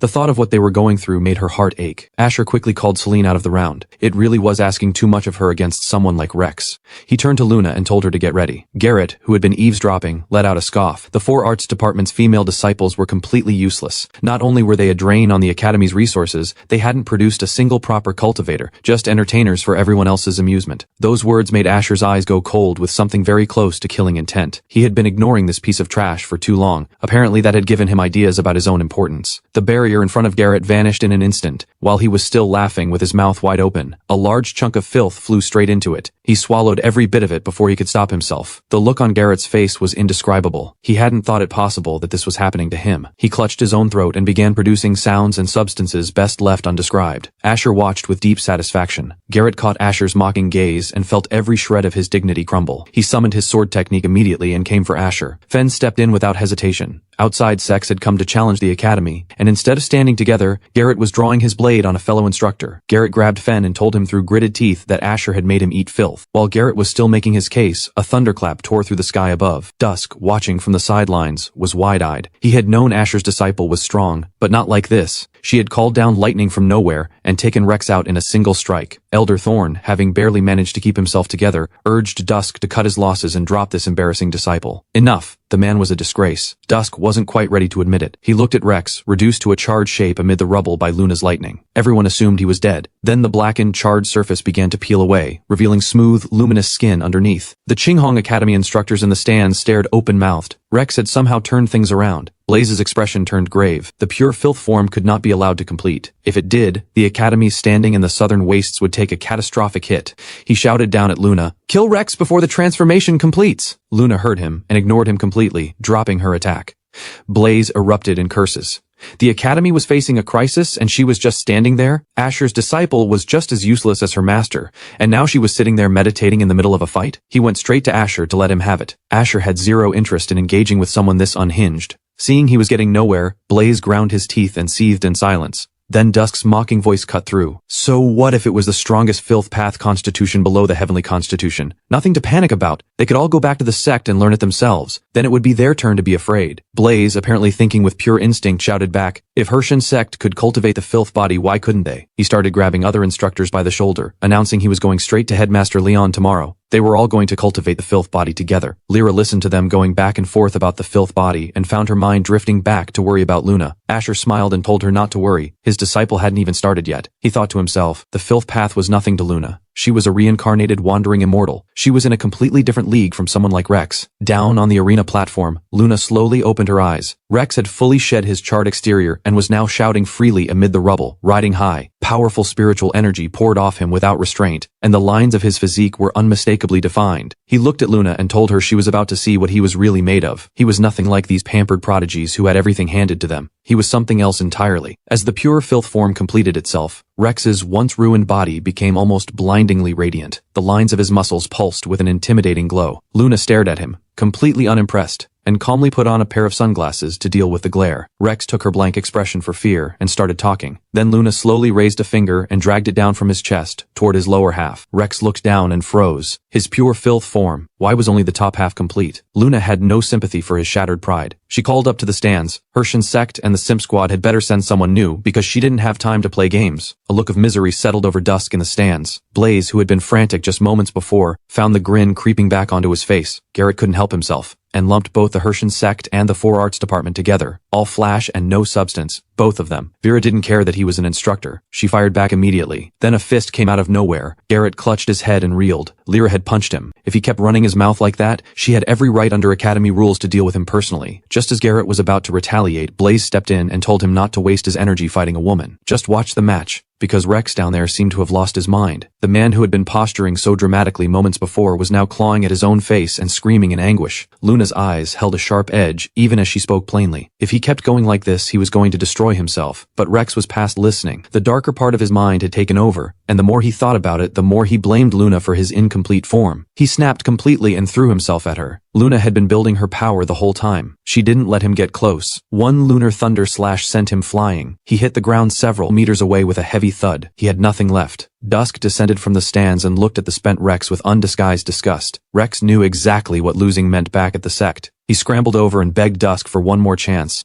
Dusk couldn't stand losing under any circumstances. He expelled Rex from the sect on the spot. Rex clung to Dusk's leg and begged, just one more chance. He could go back to the cesspit. He'd train harder. Dusk delivered a masterclass in contempt. He spat on the ground and told Rex, did he think tempering the body was something you could just decide to do? He kicked Rex's hands off his leg hard enough to send him flying several meters, and only then did he feel a little better. The matches continued inside the 4 Arts arena. The discarded Rex wandered through a small grove of trees in a daze. He couldn't make sense of it. He had suffered for years to bring honor to the sect, and the moment he lost, Dusk had thrown him away without a second thought. He hadn't done anything wrong. The world was simply that unfair. The more he turned it over, the heavier it became. The weight of it, inside and out, made him cough up blood. Rex lay slumped on the ground, his consciousness beginning to fade when a voice pulled him back. Do you want revenge? His eyes cracked open, and through the blur, he saw a man sending a talisman drifting toward him. A powerful surge of life energy wrapped around Rex's broken body and began knitting it back together at a visible pace. He couldn't believe it. A single talisman had brought him from the edge of death back to his peak. Asher told him that while repairing his body, he had also retempered the pure filth form, giving Rex a clean entry into the filth path. Rex was confused about why Asher would help him. His own sect had just come to cause trouble for Asher's people. Asher smiled and said they were the same kind of person. Both of them knew what it felt like to be used and thrown away. Rex felt something shift inside him. Everyone said Asher was a useless man who only knew how to chop wood, but at least he hadn't spent 15 years in a cesspit with everyone looking down on him. Then again, Rex had no way of knowing what Asher had actually been through. Asher shook his head with a quiet sigh and told Rex, if he didn't actually want revenge for what had been done to him, then Rex could pretend he'd never shown up today. Rex felt the weight of the choice pressing down on him. Given where things stood, Asher was the only real option.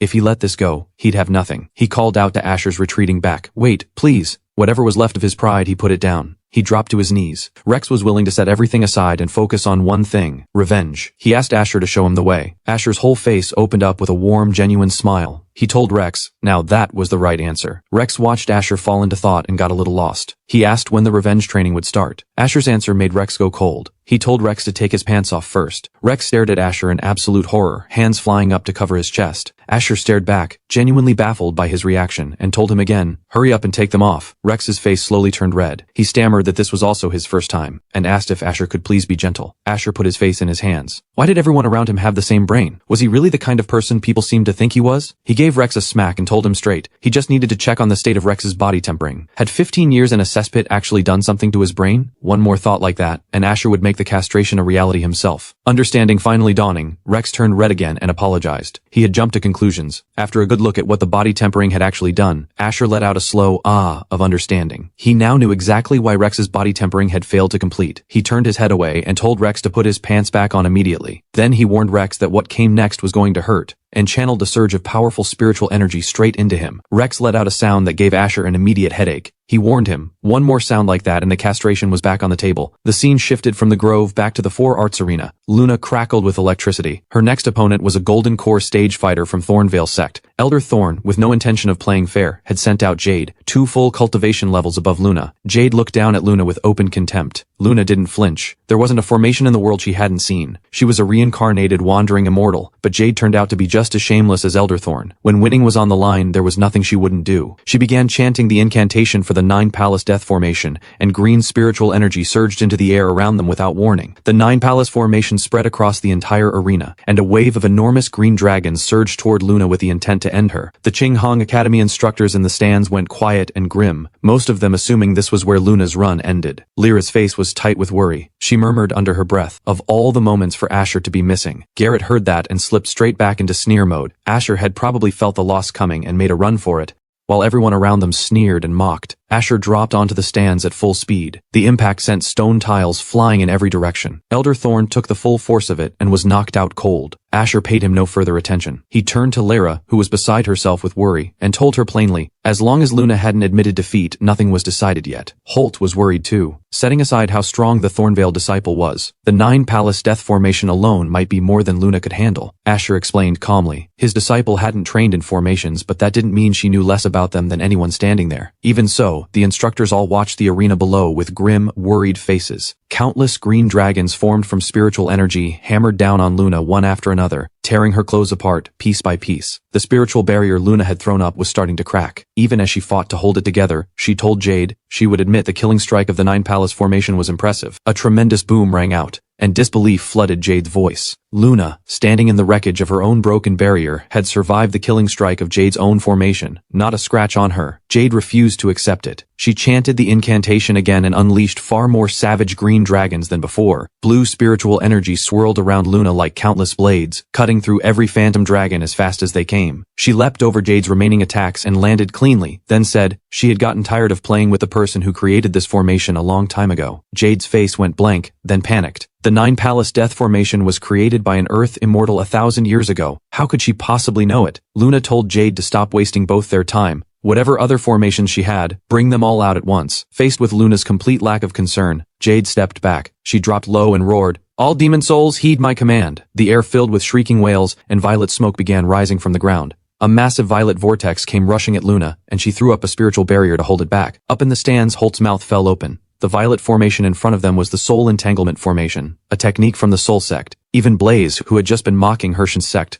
couldn't stop himself from demanding to know what Elder Thorn thought he was doing. Lyra cursed him under her breath. He had colluded with a dark sect. Thornvale sect was no powerhouse, but it had always conducted itself with integrity. Every rotten thing Elder Thorn had done since taking over. Could he honestly face the ancestors who had entrusted him with the sect? Elder Thorn laughed. What business was it of any Qinghong Academy instructor what he chose to do? Dusk added his own jab. Were they trying to back out because they couldn't take losing? Lyra had no answer for people this shameless. She couldn't beat them, and cursing at them wasn't getting anywhere. She turned to Asher, who had been watching with quiet interest, and urged him to stop the match and go help Luna. Asher replied with a mild sigh. This had barely started. Why didn't she have more faith in his disciple? Lyra's eyes went wide. Of all the things she had expected him to say, that wasn't it. Elder Thorn was just as baffled. His disciple was about to be finished off. How was this man still standing there completely unbothered? Down below, the violet soul energy from Jade had spread across the entire arena floor. No matter how well Luna knew her formations, there was no way she was walking away from this. A soul cultivator's hunger for victory showed on Jade's twisted face. She expected that look alone to put fear into Luna. But even with a blade formed from demon souls pressed against her throat from behind, Luna still couldn't help pointing out that this killing technique wasn't as good as the Nine Palace formation. Jade's temper snapped completely. Purple light blazed in her eyes as she moved to end Luna. Elder Thorn was electrified with excitement in the stands. Lyra pressed her hands over her mouth in horror. Only Asher watched the arena below with the same unhurried calm as always. The next second, a razor-sharp scythe cut through Luna's skull. No warning, dead on the spot. Her body hit the ground and blood poured out fast. Her severed head landed beside her. The color drained from her face as the blood left it. Blaze and Garrett in the stands were practically giddy. If Elder Thorn finished Asher off too, it would be better than any holiday. Watching Luna's brutal death in the arena, Lyra couldn't hold back. She launched herself at Dusk and the others. It was supposed to be a competition, and they had let their disciple kill her. Dusk and Elder Thorn saw the attack coming and scrambled to make excuses. If Luna hadn't kept running her mouth, it wouldn't have come to this. Lyra was about to go at them again when Asher quietly took her arm. Not yet, he said. Lyra's eyes went to his face. She couldn't believe what she was seeing. Luna had just been killed in front of him, and there wasn't a trace of grief in his expression. Asher told her to hold on and trust him. This match wasn't over yet. Down in the arena, Jade spat on Luna's body. She had expected a real fight, and this was all it had amounted to. She hadn't even finished when a massive pulse of energy came from behind her, and a cocoon appeared from nowhere. The energy spread outward, and Luna was standing there, completely unharmed and completely unclothed, in front of everyone. Jade's heart seized. She had watched the head come off with her own eyes. She turned to look at the head on the ground. It was already turning blue, crystallizing into ice and cracking apart. She demanded to know if Luna had used soul techniques. Luna, now dressed from her storage ring, said simply, "It was just a demon technique." Jade stared at her, cold sweat running freely, and made up her mind to surrender, but she hadn't noticed the dark shape moving beside her. The words of surrender never made it out. Luna flicked her away with a casual motion and sent her crashing into the arena's protective wall. The impact shook the wall with a tremendous boom, and that single casual strike had Jade coughing up blood. Bones and muscle throughout her body had taken damage to varying degrees. She lost consciousness before long. No fight left in her at all. The winner was clear. Qinghong Academy's Luna had won. Luna slowly pulled something from the corner of her mouth. It looked like silk thread. It was the ice silkworm's shed casing, which Mira had prepared in her own mouth and had Luna swallow before the match. Something that could protect her life at the critical moment. Useful as it was, the fact remained that swallowing something that had been in Mira's mouth was genuinely revolting. Luna pulled out the soggy silk and held it up to get a proper look. Before she could even focus on it, Mira's saliva smell hit her full in the face. Luna flung it away. Elder Thorn in the stands couldn't fathom how his prized disciple had gone down so completely. He pointed at Asher and started screaming without any shame. A lower stage cultivator couldn't beat Golden Core. This had to be cheating. Asher looked at Elder Thorn's outburst with cold, steady eyes. People like this probably didn't have the word defeat anywhere in their vocabulary. He closed his fist and walked toward Elder Thorn with a look that promised nothing good. The disciples had finished their matches. Time for the leaders to honor their bet. Dusk took one look at Asher's expression and got out of the way immediately. Elder Thorn saw he had nowhere to run and started threatening instead. They were all sects of the southern region. Was Asher really going to wipe them out completely? Even as he said it, his feet were already moving backward. Asher wasn't letting any of them off. The blood hunger talisman took shape in his hand in an instant. Elder Thorn knew he had run out of room. He cursed Asher under his breath. This was all Asher's fault. The veins swelled across his forehead as the spiritual energy around him began converging inward. A deafening roar erupted around Elder Thorn as dark purple liquid surged out with the expanding energy. The frail scholar's frame began to expand into something massive, and a pair of sharp horns forced their way out of his forehead. Blaze was stunned. Elder Thorn had been hiding his true power this whole time, and when Garrett mentioned he was also carrying Ghost Realm techniques, Blaze's jaw dropped further. Power like that, every instructor at Qinghong Academy combined wouldn't be enough to stop him. Elder Thorn swung at Asher with a fist that could level a mountain. Asher was just getting ready to move when Lyra came flying in and tackled Asher out of the way. The thunderclap hit, and Elder Thorn's fist came down on nothing. Lyra let out a breathless cry from a distance. She had just made it in time. She was not about to let Asher get turned into paste. Asher, now buried in Lyra's arms, had complicated feelings about his situation. Survive the punch only to be suffocated. Was that really how this was going? Elder Thorn watched Asher sitting there oblivious to his own good fortune, seething with rage. And yet somehow a tiny flicker of envy crept in against his will. He screamed at the two of them still tangled together. He was going to kill both of them. Then Asher's voice came through, dripping with mockery. All it took was a little thing like that to get under his skin. Asher appeared in front of the transformed Elder Thorn. Elder Thorn spun toward the voice, startled. He had no idea when Asher had gotten there, but the moment of surprise was all Asher needed. An unstoppable force hit Elder Thorn head on, and a torrent of crimson spiritual energy simply swallowed him whole. The Qinghong Academy instructors in the stands, who had been making so much noise moments before, fell completely silent with their mouths open. Asher had hit someone 5 full cultivation levels above him, and left nothing behind. The sight of it made Dusk's legs give out. He sat down hard on the ground. When Asher started walking toward him, he scrambled upright and dropped to his knees immediately, begging for his life. Asher let him go without much fuss. After all, Rex was waiting outside the arena to settle his own score with Dusk. He turned toward Lyra and asked, was his little Asher figurine comfortable to hold? Lyra still hadn't fully processed what she had just seen Asher do to Elder Thorn. She looked down, and she really was holding a figurine. Her face went red in an instant. She quickly covered by saying the figurine could be compensation for him startling her. Blaze and Garrett in the distance still hadn't recovered either, but Asher finishing Elder Thorn with one punch was an undeniable fact they were going to have to sit with. Holt watched the two of them standing there in miserable silence with a wide smile. All those years of pushing Phoenix Ridge around, it looked like that bill was going to be coming due. Blaze and Garrett heard that, decided they had somewhere else to be, and quietly made themselves scarce. Fen couldn't help but say his piece. Asher had everyone worried sick, and he'd apparently recovered his power without breathing a word to anyone at the academy. Maybe he had his reasons. Either way, it was good news for the academy. Luna came bounding over to Asher demanding her own figurine,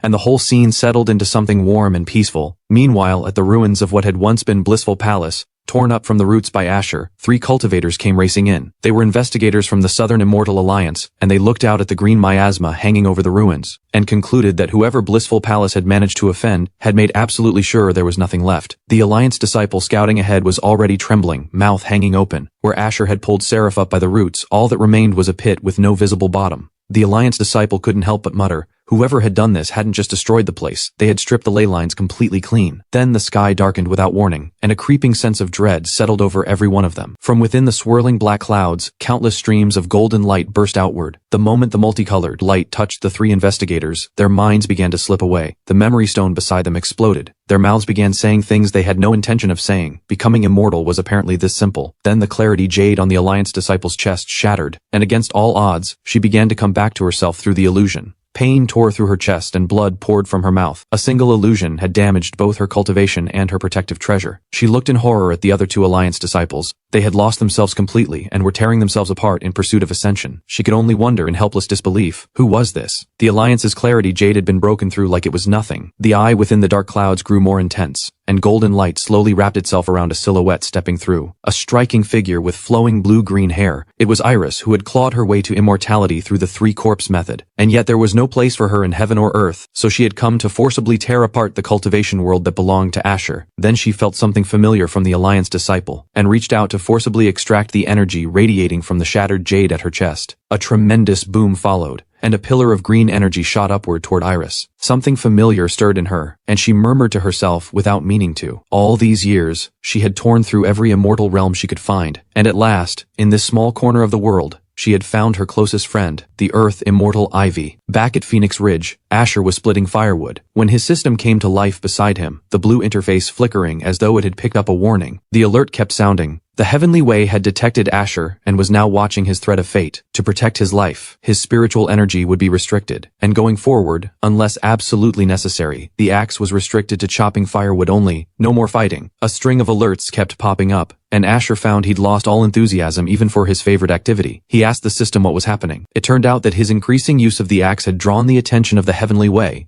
Without the axe to draw on, his power dropped to roughly the same level as Headmaster Leon, which was a deeply depressing thought. He let out a long sigh at the system. Since the axe was off the table, he was going to need some kind of consolation prize. The system obliged immediately, sending over the mystery box he had pulled earlier. Asher looked at the humanoid mystery box covered in talismans and demanded to know, this was supposed to be a weapon? And it was glowing, brightly, from a very specific area. Cold sweat ran down Asher's face. He had no words for whatever this thing was. Outside there was endless noise and chaos. Inside the room at Phoenix Ridge, a warm mist filled the air. Ivy and Luna were both taking the 5-star body tempering pills Asher had given them. They were both moved. These pills could forcibly raise a cultivator's constitution by 3 full levels. He really did think of them. Luna, for her part, didn't particularly care about the rarity of the pill. She was busy saying out loud that it would have been so much better if Asher had done the body tempering personally. Ivy looked at her with a helpless expression and explained, body tempering was different from rebuilding meridians. It required the body to be completely unclothed. Then she stepped into the tub of spirit-infused water and slowly moved toward Luna. She said that the difference in gender was part of Asher's reasoning, but having Ivy help Luna instead probably had other purposes behind it too. She held out the pill and told Luna to take it. After Luna swallowed it, Ivy asked how it felt. Luna's mind went immediately to the ice silkworm casing Mira had given her earlier, and she said the pill actually tasted pretty decent. Way better than that. Ivy gave up. She clarified quickly. She meant how it felt inside, not the flavor. But before she could finish, a surge of powerful electricity erupted from Luna's core. The intense heat was overwhelming. Luna couldn't suppress the involuntary sounds that came with it. A breakthrough was imminent. Ivy, right beside her, let green light rise in her eyes as she applied spiritual energy to help manage the flow. Then a massive shockwave vortex tore through the tub with growing violence. Water sprayed across Asher's wooden figurine, and there was no sign of it letting up. Luna gritted her teeth, face flushed, forcing herself to hold on through the pain. The energy kept battering her body without mercy. Then she suddenly stood straight up with a cry of pain she couldn't hold back. She turned to Ivy and gasped. The breakthrough was here. Outside Phoenix Ridge, the sky was filling with rolling black clouds that pressed down with a suffocating weight. The demon beasts that had been chasing each other around the grounds all stopped at once and looked up. The system was still pestering Asher to open the humanoid mystery box when he felt it, a dangerous presence, and looked up. Lightning crackled through the black clouds. Every cultivator who broke through faced a tribulation of heavenly lightning, but looking at the tribulation forming for Luna's golden core breakthrough, Asher could tell immediately that something about this was completely different from anything he'd seen before. Inside, Ivy felt it too. The power building above them was several times what a golden core tribulation should be. The thunder was loud enough to shake the entire academy, and even the hidden protective formation around the grounds activated in response. Asher stood at the peak and looked up, quietly troubled. Why was the tribulation Luna had drawn this terrifying? A bolt of lightning came straight down from the sky toward Luna's room, and it shattered the Academy's own protective formation. Out the 3-star Talisman Gale barrier to take the tribulation's force for his vulnerable disciple. Talisman met heavenly lightning, and the collision sent a thunderclap across the entire Academy. The deflected lightning scattered outward in every direction. Every demon beast in Phoenix Ridge's courtyard threw everything they had into holding it back. It spoke for itself. The power in that tribulation lightning was something else entirely. When Vex had finally absorbed her share of the scattered lightning, she stood there confused. A golden core tribulation. How was it this powerful? Even after Asher had already blocked most of the force, holding off just the scattered remnants had pushed her to her limit. Blood ran down Asher's fist. He stared into the black clouds with hard, wary eyes. Something dangerous was drawing closer. He could feel it. A silhouette slowly emerged from the darkness. Iris looked down at the cultivation level nobody with a wide, delighted smile. He had actually held off lightning she had channeled through the heavenly way. How entertaining. Asher fixed cold eyes on Iris and asked plainly, who was she, and why had she gone after his disciple? Iris perked up immediately. So this was the master of her reincarnated self.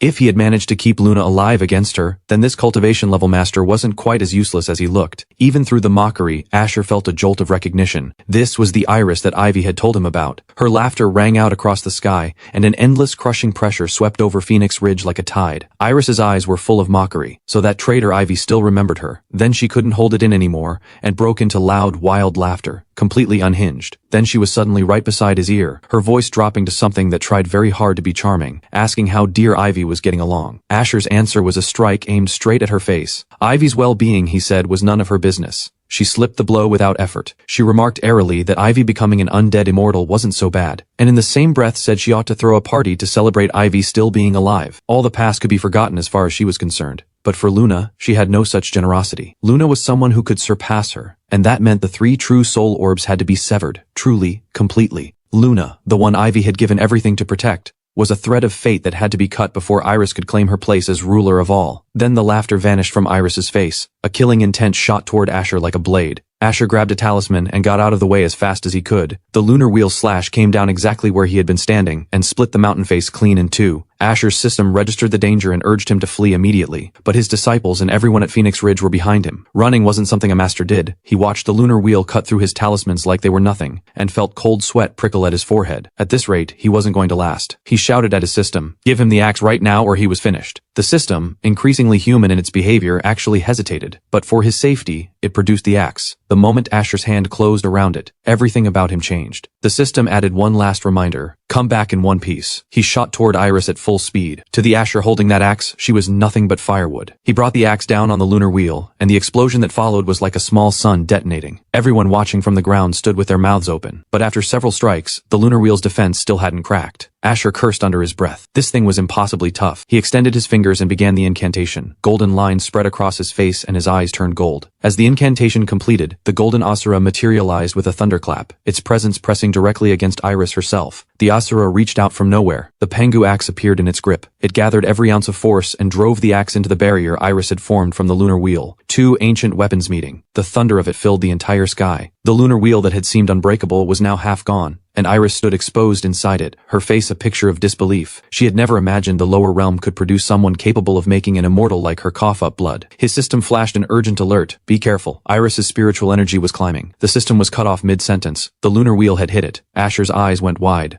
Iris could see the system, and she had sent her weapon through the golden Asura's enormous defenses to reach it. A light laugh. Just as she'd suspected, Asher had something beyond ordinary fortune on his side. But in a fight with her, he couldn't afford to let his attention wander. Since she wanted a real fight, she was going to get one. Iris's expression darkened. The lunar wheel transformed into an enormous cannon, fully charged and ready. The Asura's 6 massive arms swung toward Iris as the energy cannon fired straight at the Asura. While Iris was occupied absorbing the blasts, Asher burst out of the chaos and came at her directly. The axe came down toward Iris. The Pengu axe cut through the lunar wheel's counterattack, but the final charge strike was blocked. Asher demanded to know, she had already achieved immortality. Why come down to the lower realm and go after his disciple? Iris didn't bother hiding it. She was tired of watching every cultivator's long, painful, uncertain path. Why not simply become the ruler of all worlds and rewrite the order of every realm herself? Now that was living. Asher ground his teeth in fury. Some people were never satisfied no matter what they achieved. He cleared the lunar wheel's range, drew the axe back, and brought it down on Iris with everything he had. A crimson slash tore through the air, carrying every bit of his fury, and his demand that Iris go back where she came from. A hole split open in the sky itself. Iris stared. This cultivation-level man had just cracked the void. While she was still trying to process it, Asher grabbed her by the collar and threw her through. The momentum of it pulled her in, and the void swallowed her. Asher watched the gap slowly sealing itself, catching his breath, and admitted quietly to himself, fighting a true immortal really was pushing his current limits. He hadn't even finished catching his breath when the crack began making strange sounds. Iris's red-nailed hands were already prying the not-yet-sealed rift back open. She forced the crack wide with both hands as the lunar wheel sent thick tentacles through, and her entire body floated back out. She laughed at him without restraint. He thought he could trap an Earth immortal with that? He had no idea what he was dealing with. The system's interface turned blood red, blazing with alerts about the scale of Iris's power. The channel to the upper realm had been forced open. The heavenly way was now bleeding into the lower world. A deafening roar erupted from the crack as a torrent of multicolored liquid poured out like a mudslide. The Academy's protective formation, barely restored, came apart again immediately under the liquid's force. The demon beasts in Phoenix Ridge's courtyard couldn't hold back their complaints. What in the world was this disgusting stuff raining down from the sky? Mira was fighting off the liquid with her ice silkworm cocoon when a tribulation bolt appeared directly above her. The massive current swallowed her whole, and she let out a truly pitiful scream. Asher had to act. He stepped in and cut the bolt's power down. Even a demon sovereign couldn't survive that unfiltered. Standing in the sky watching the chaos of the lightning, Asher couldn't help but wonder, had the heavenly way actually been broken? What had that madwoman done to make the tribulations from the upper realm spiral completely out of control? As the multicolored liquid kept pouring from the rift, the sky above was becoming something no one had ever seen before. The system flashed again. If he didn't do something, this entire world was going to be consumed. Iris, floating in the void, couldn't care less about the world falling apart around her. She was staring at the multicolored liquid with a dreamy, intoxicated look. Was this what the fusion of one heavenly way with another looked like? On this ground alone, what chance did Asher have against her? The lunar wheel transformed into countless tentacles and surged toward him to swallow him whole. A flame of excitement ignited in Asher's eyes. As the thick tentacles closed in to wrap around his entire body, he threw out the 5-element divine talisman by force, and golden light tore the tentacles apart from the inside out. The explosion overhead was deafening, and the tentacles that had seemed indestructible blew apart in every direction. Chunks of flesh rained down from the sky like a grotesque hailstorm. The larger pieces crashed into Phoenix Ridge below and left the buildings looking like they'd been through a war. The demon beasts huddled together under a shared barrier. The last thing any of them wanted was to die from falling debris before the fight was even over. They had handled the flesh rain, but nobody had accounted for the multicolored liquid seeping up from below. Vex was drenched in cold sweat and couldn't stop exclaiming, "Can't kill her, can't beat her, this is a nightmare." Ivy called out that protecting Luna had to come first. Before she could finish, another massive tribulation bolt came crashing down. It landed squarely on Mira again. The curse of being a lightning attribute demon sovereign. Ivy was holding the multicolored liquid at bay, but her barrier was starting to give. Above, the lightning hadn't stopped, and the sounds of clashing attacks carried down through it all. Spiritual energy from the world around him began gathering into Asher, filling his entire body with gold. The system's overload warnings kept firing without pause.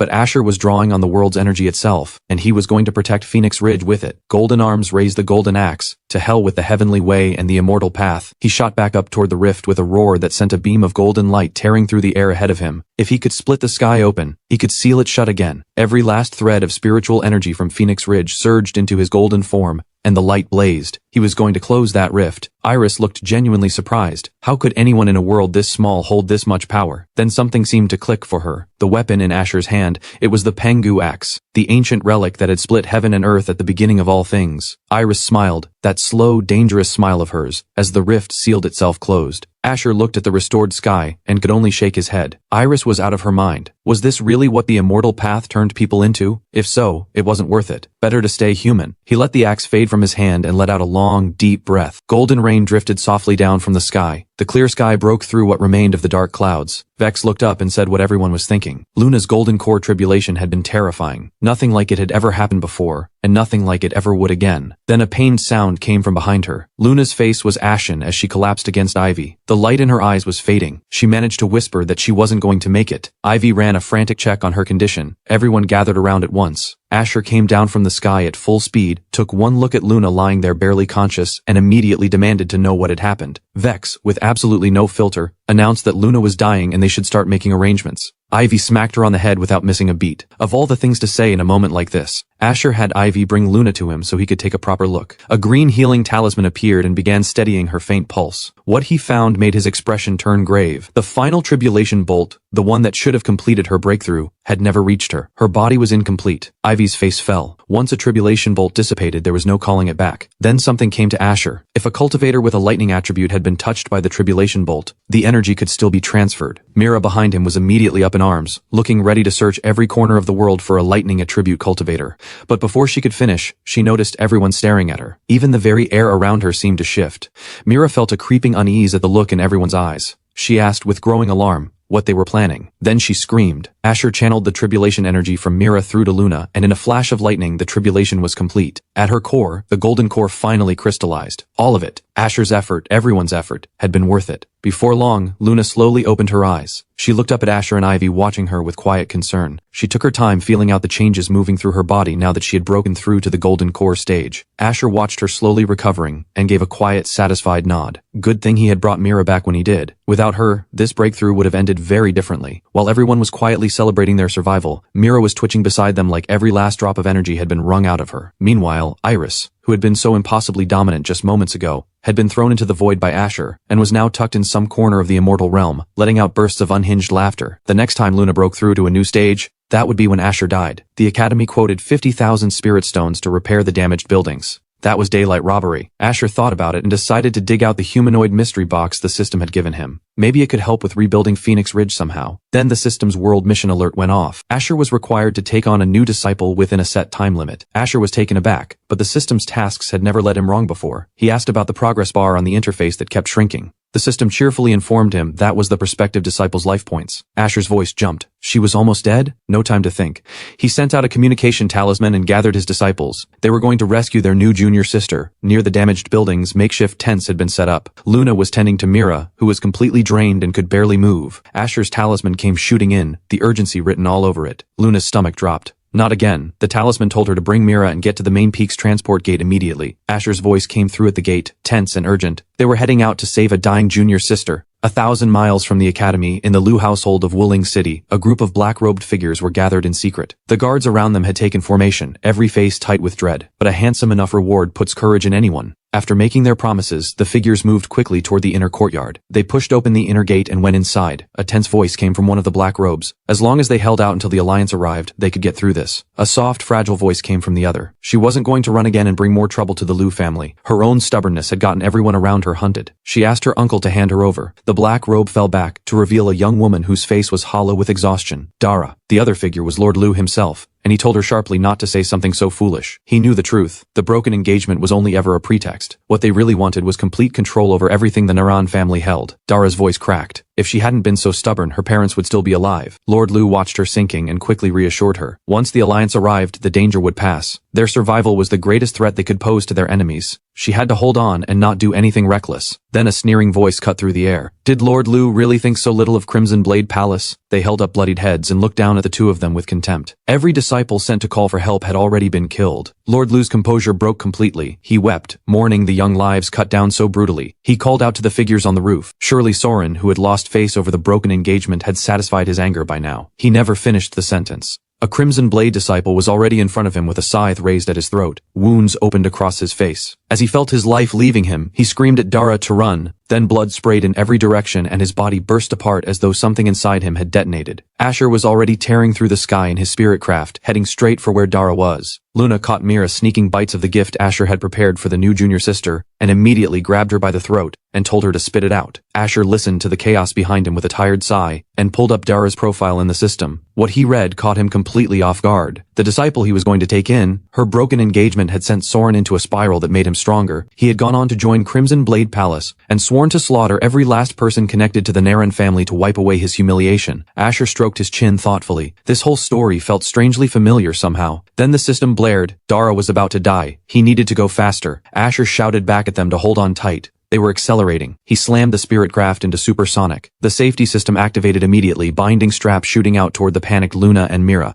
The safety measures were perfectly reasonable. The problem was that when Mira's hands were locked down, everything she had been sneaking fell out. Asher couldn't worry about that now. Saving his disciple came first. Back in the Lu courtyard, things were not looking good for Dara. The Crimson Blade disciple who had just killed Lord Lu was walking toward her with a twisted grin. He advised her to stop fighting, unless she wanted the rest of the Lu household to pay for her stubbornness. The fight went out of Dara. She gritted her teeth and went still. The white-robed disciple gave her a patronizing pat on the shoulder. Smart girl. Dara was still in shock when the black-robed disciple turned and attacked the remaining Lu family members. Screams and cries tore through the building. Before Dara could react, the attack reached her too. The white-robed disciple struck her core with a single palm and shattered it. Dara doubled over, coughing blood. She could barely keep herself upright. Revenge for the Naren family and her uncle felt impossibly far away. The more she thought about it, the more something inside her refused to accept it. She gritted her teeth as blue flames ignited in her eyes, and she threw herself at the Crimson Blade disciple with everything she had left. But her spiritual energy was seized and reversed before it could form. Another mouthful of blood. She collapsed and didn't get back up. The Crimson Blade disciple laughed, told her not to use her energy, and she did it anyway. He called out the immortal binding cord and wrapped Dara in it. No more complications. The palace master of Crimson Blade wanted her brought back alive to make her suffer as payback for the humiliation of the broken engagement. The two Crimson Blade disciples looked at Dara, bound up and barely moving, wrapped like a dumpling in the immortal binding cord. The white-robed disciple hoisted her over his shoulder and started joking with his partner about heading back to report in. Then something crossed the sky above them like a falling star, closing fast. It hit the ground with a thunderous impact and a cloud of dust that sent both of them stumbling backward. The white-robed disciple threw up a spiritual barrier immediately. Whatever had just landed, it had come for the person on his shoulder. From within the settling dust, a middle-aged man's voice came through unhurried. He didn't care what palace they were from. Put the person down and get out. Now. The two Crimson Blade disciples frowned. The nerve of this man. Asher kept his face completely flat and said if they weren't leaving, he would make it quick. Both disciples hit back with threats. Asher didn't care about any of it. He was taking her today. Full stop. He crooked a finger toward Dara where she lay bound, and a pulse of spiritual energy followed the gesture. The white-robed disciple watched with stunned eyes as Dara, still wrapped in the immortal binding cord, flew straight toward Asher. The white-robed disciple surged his energy to stop it, but against Asher, that wasn't even a contest.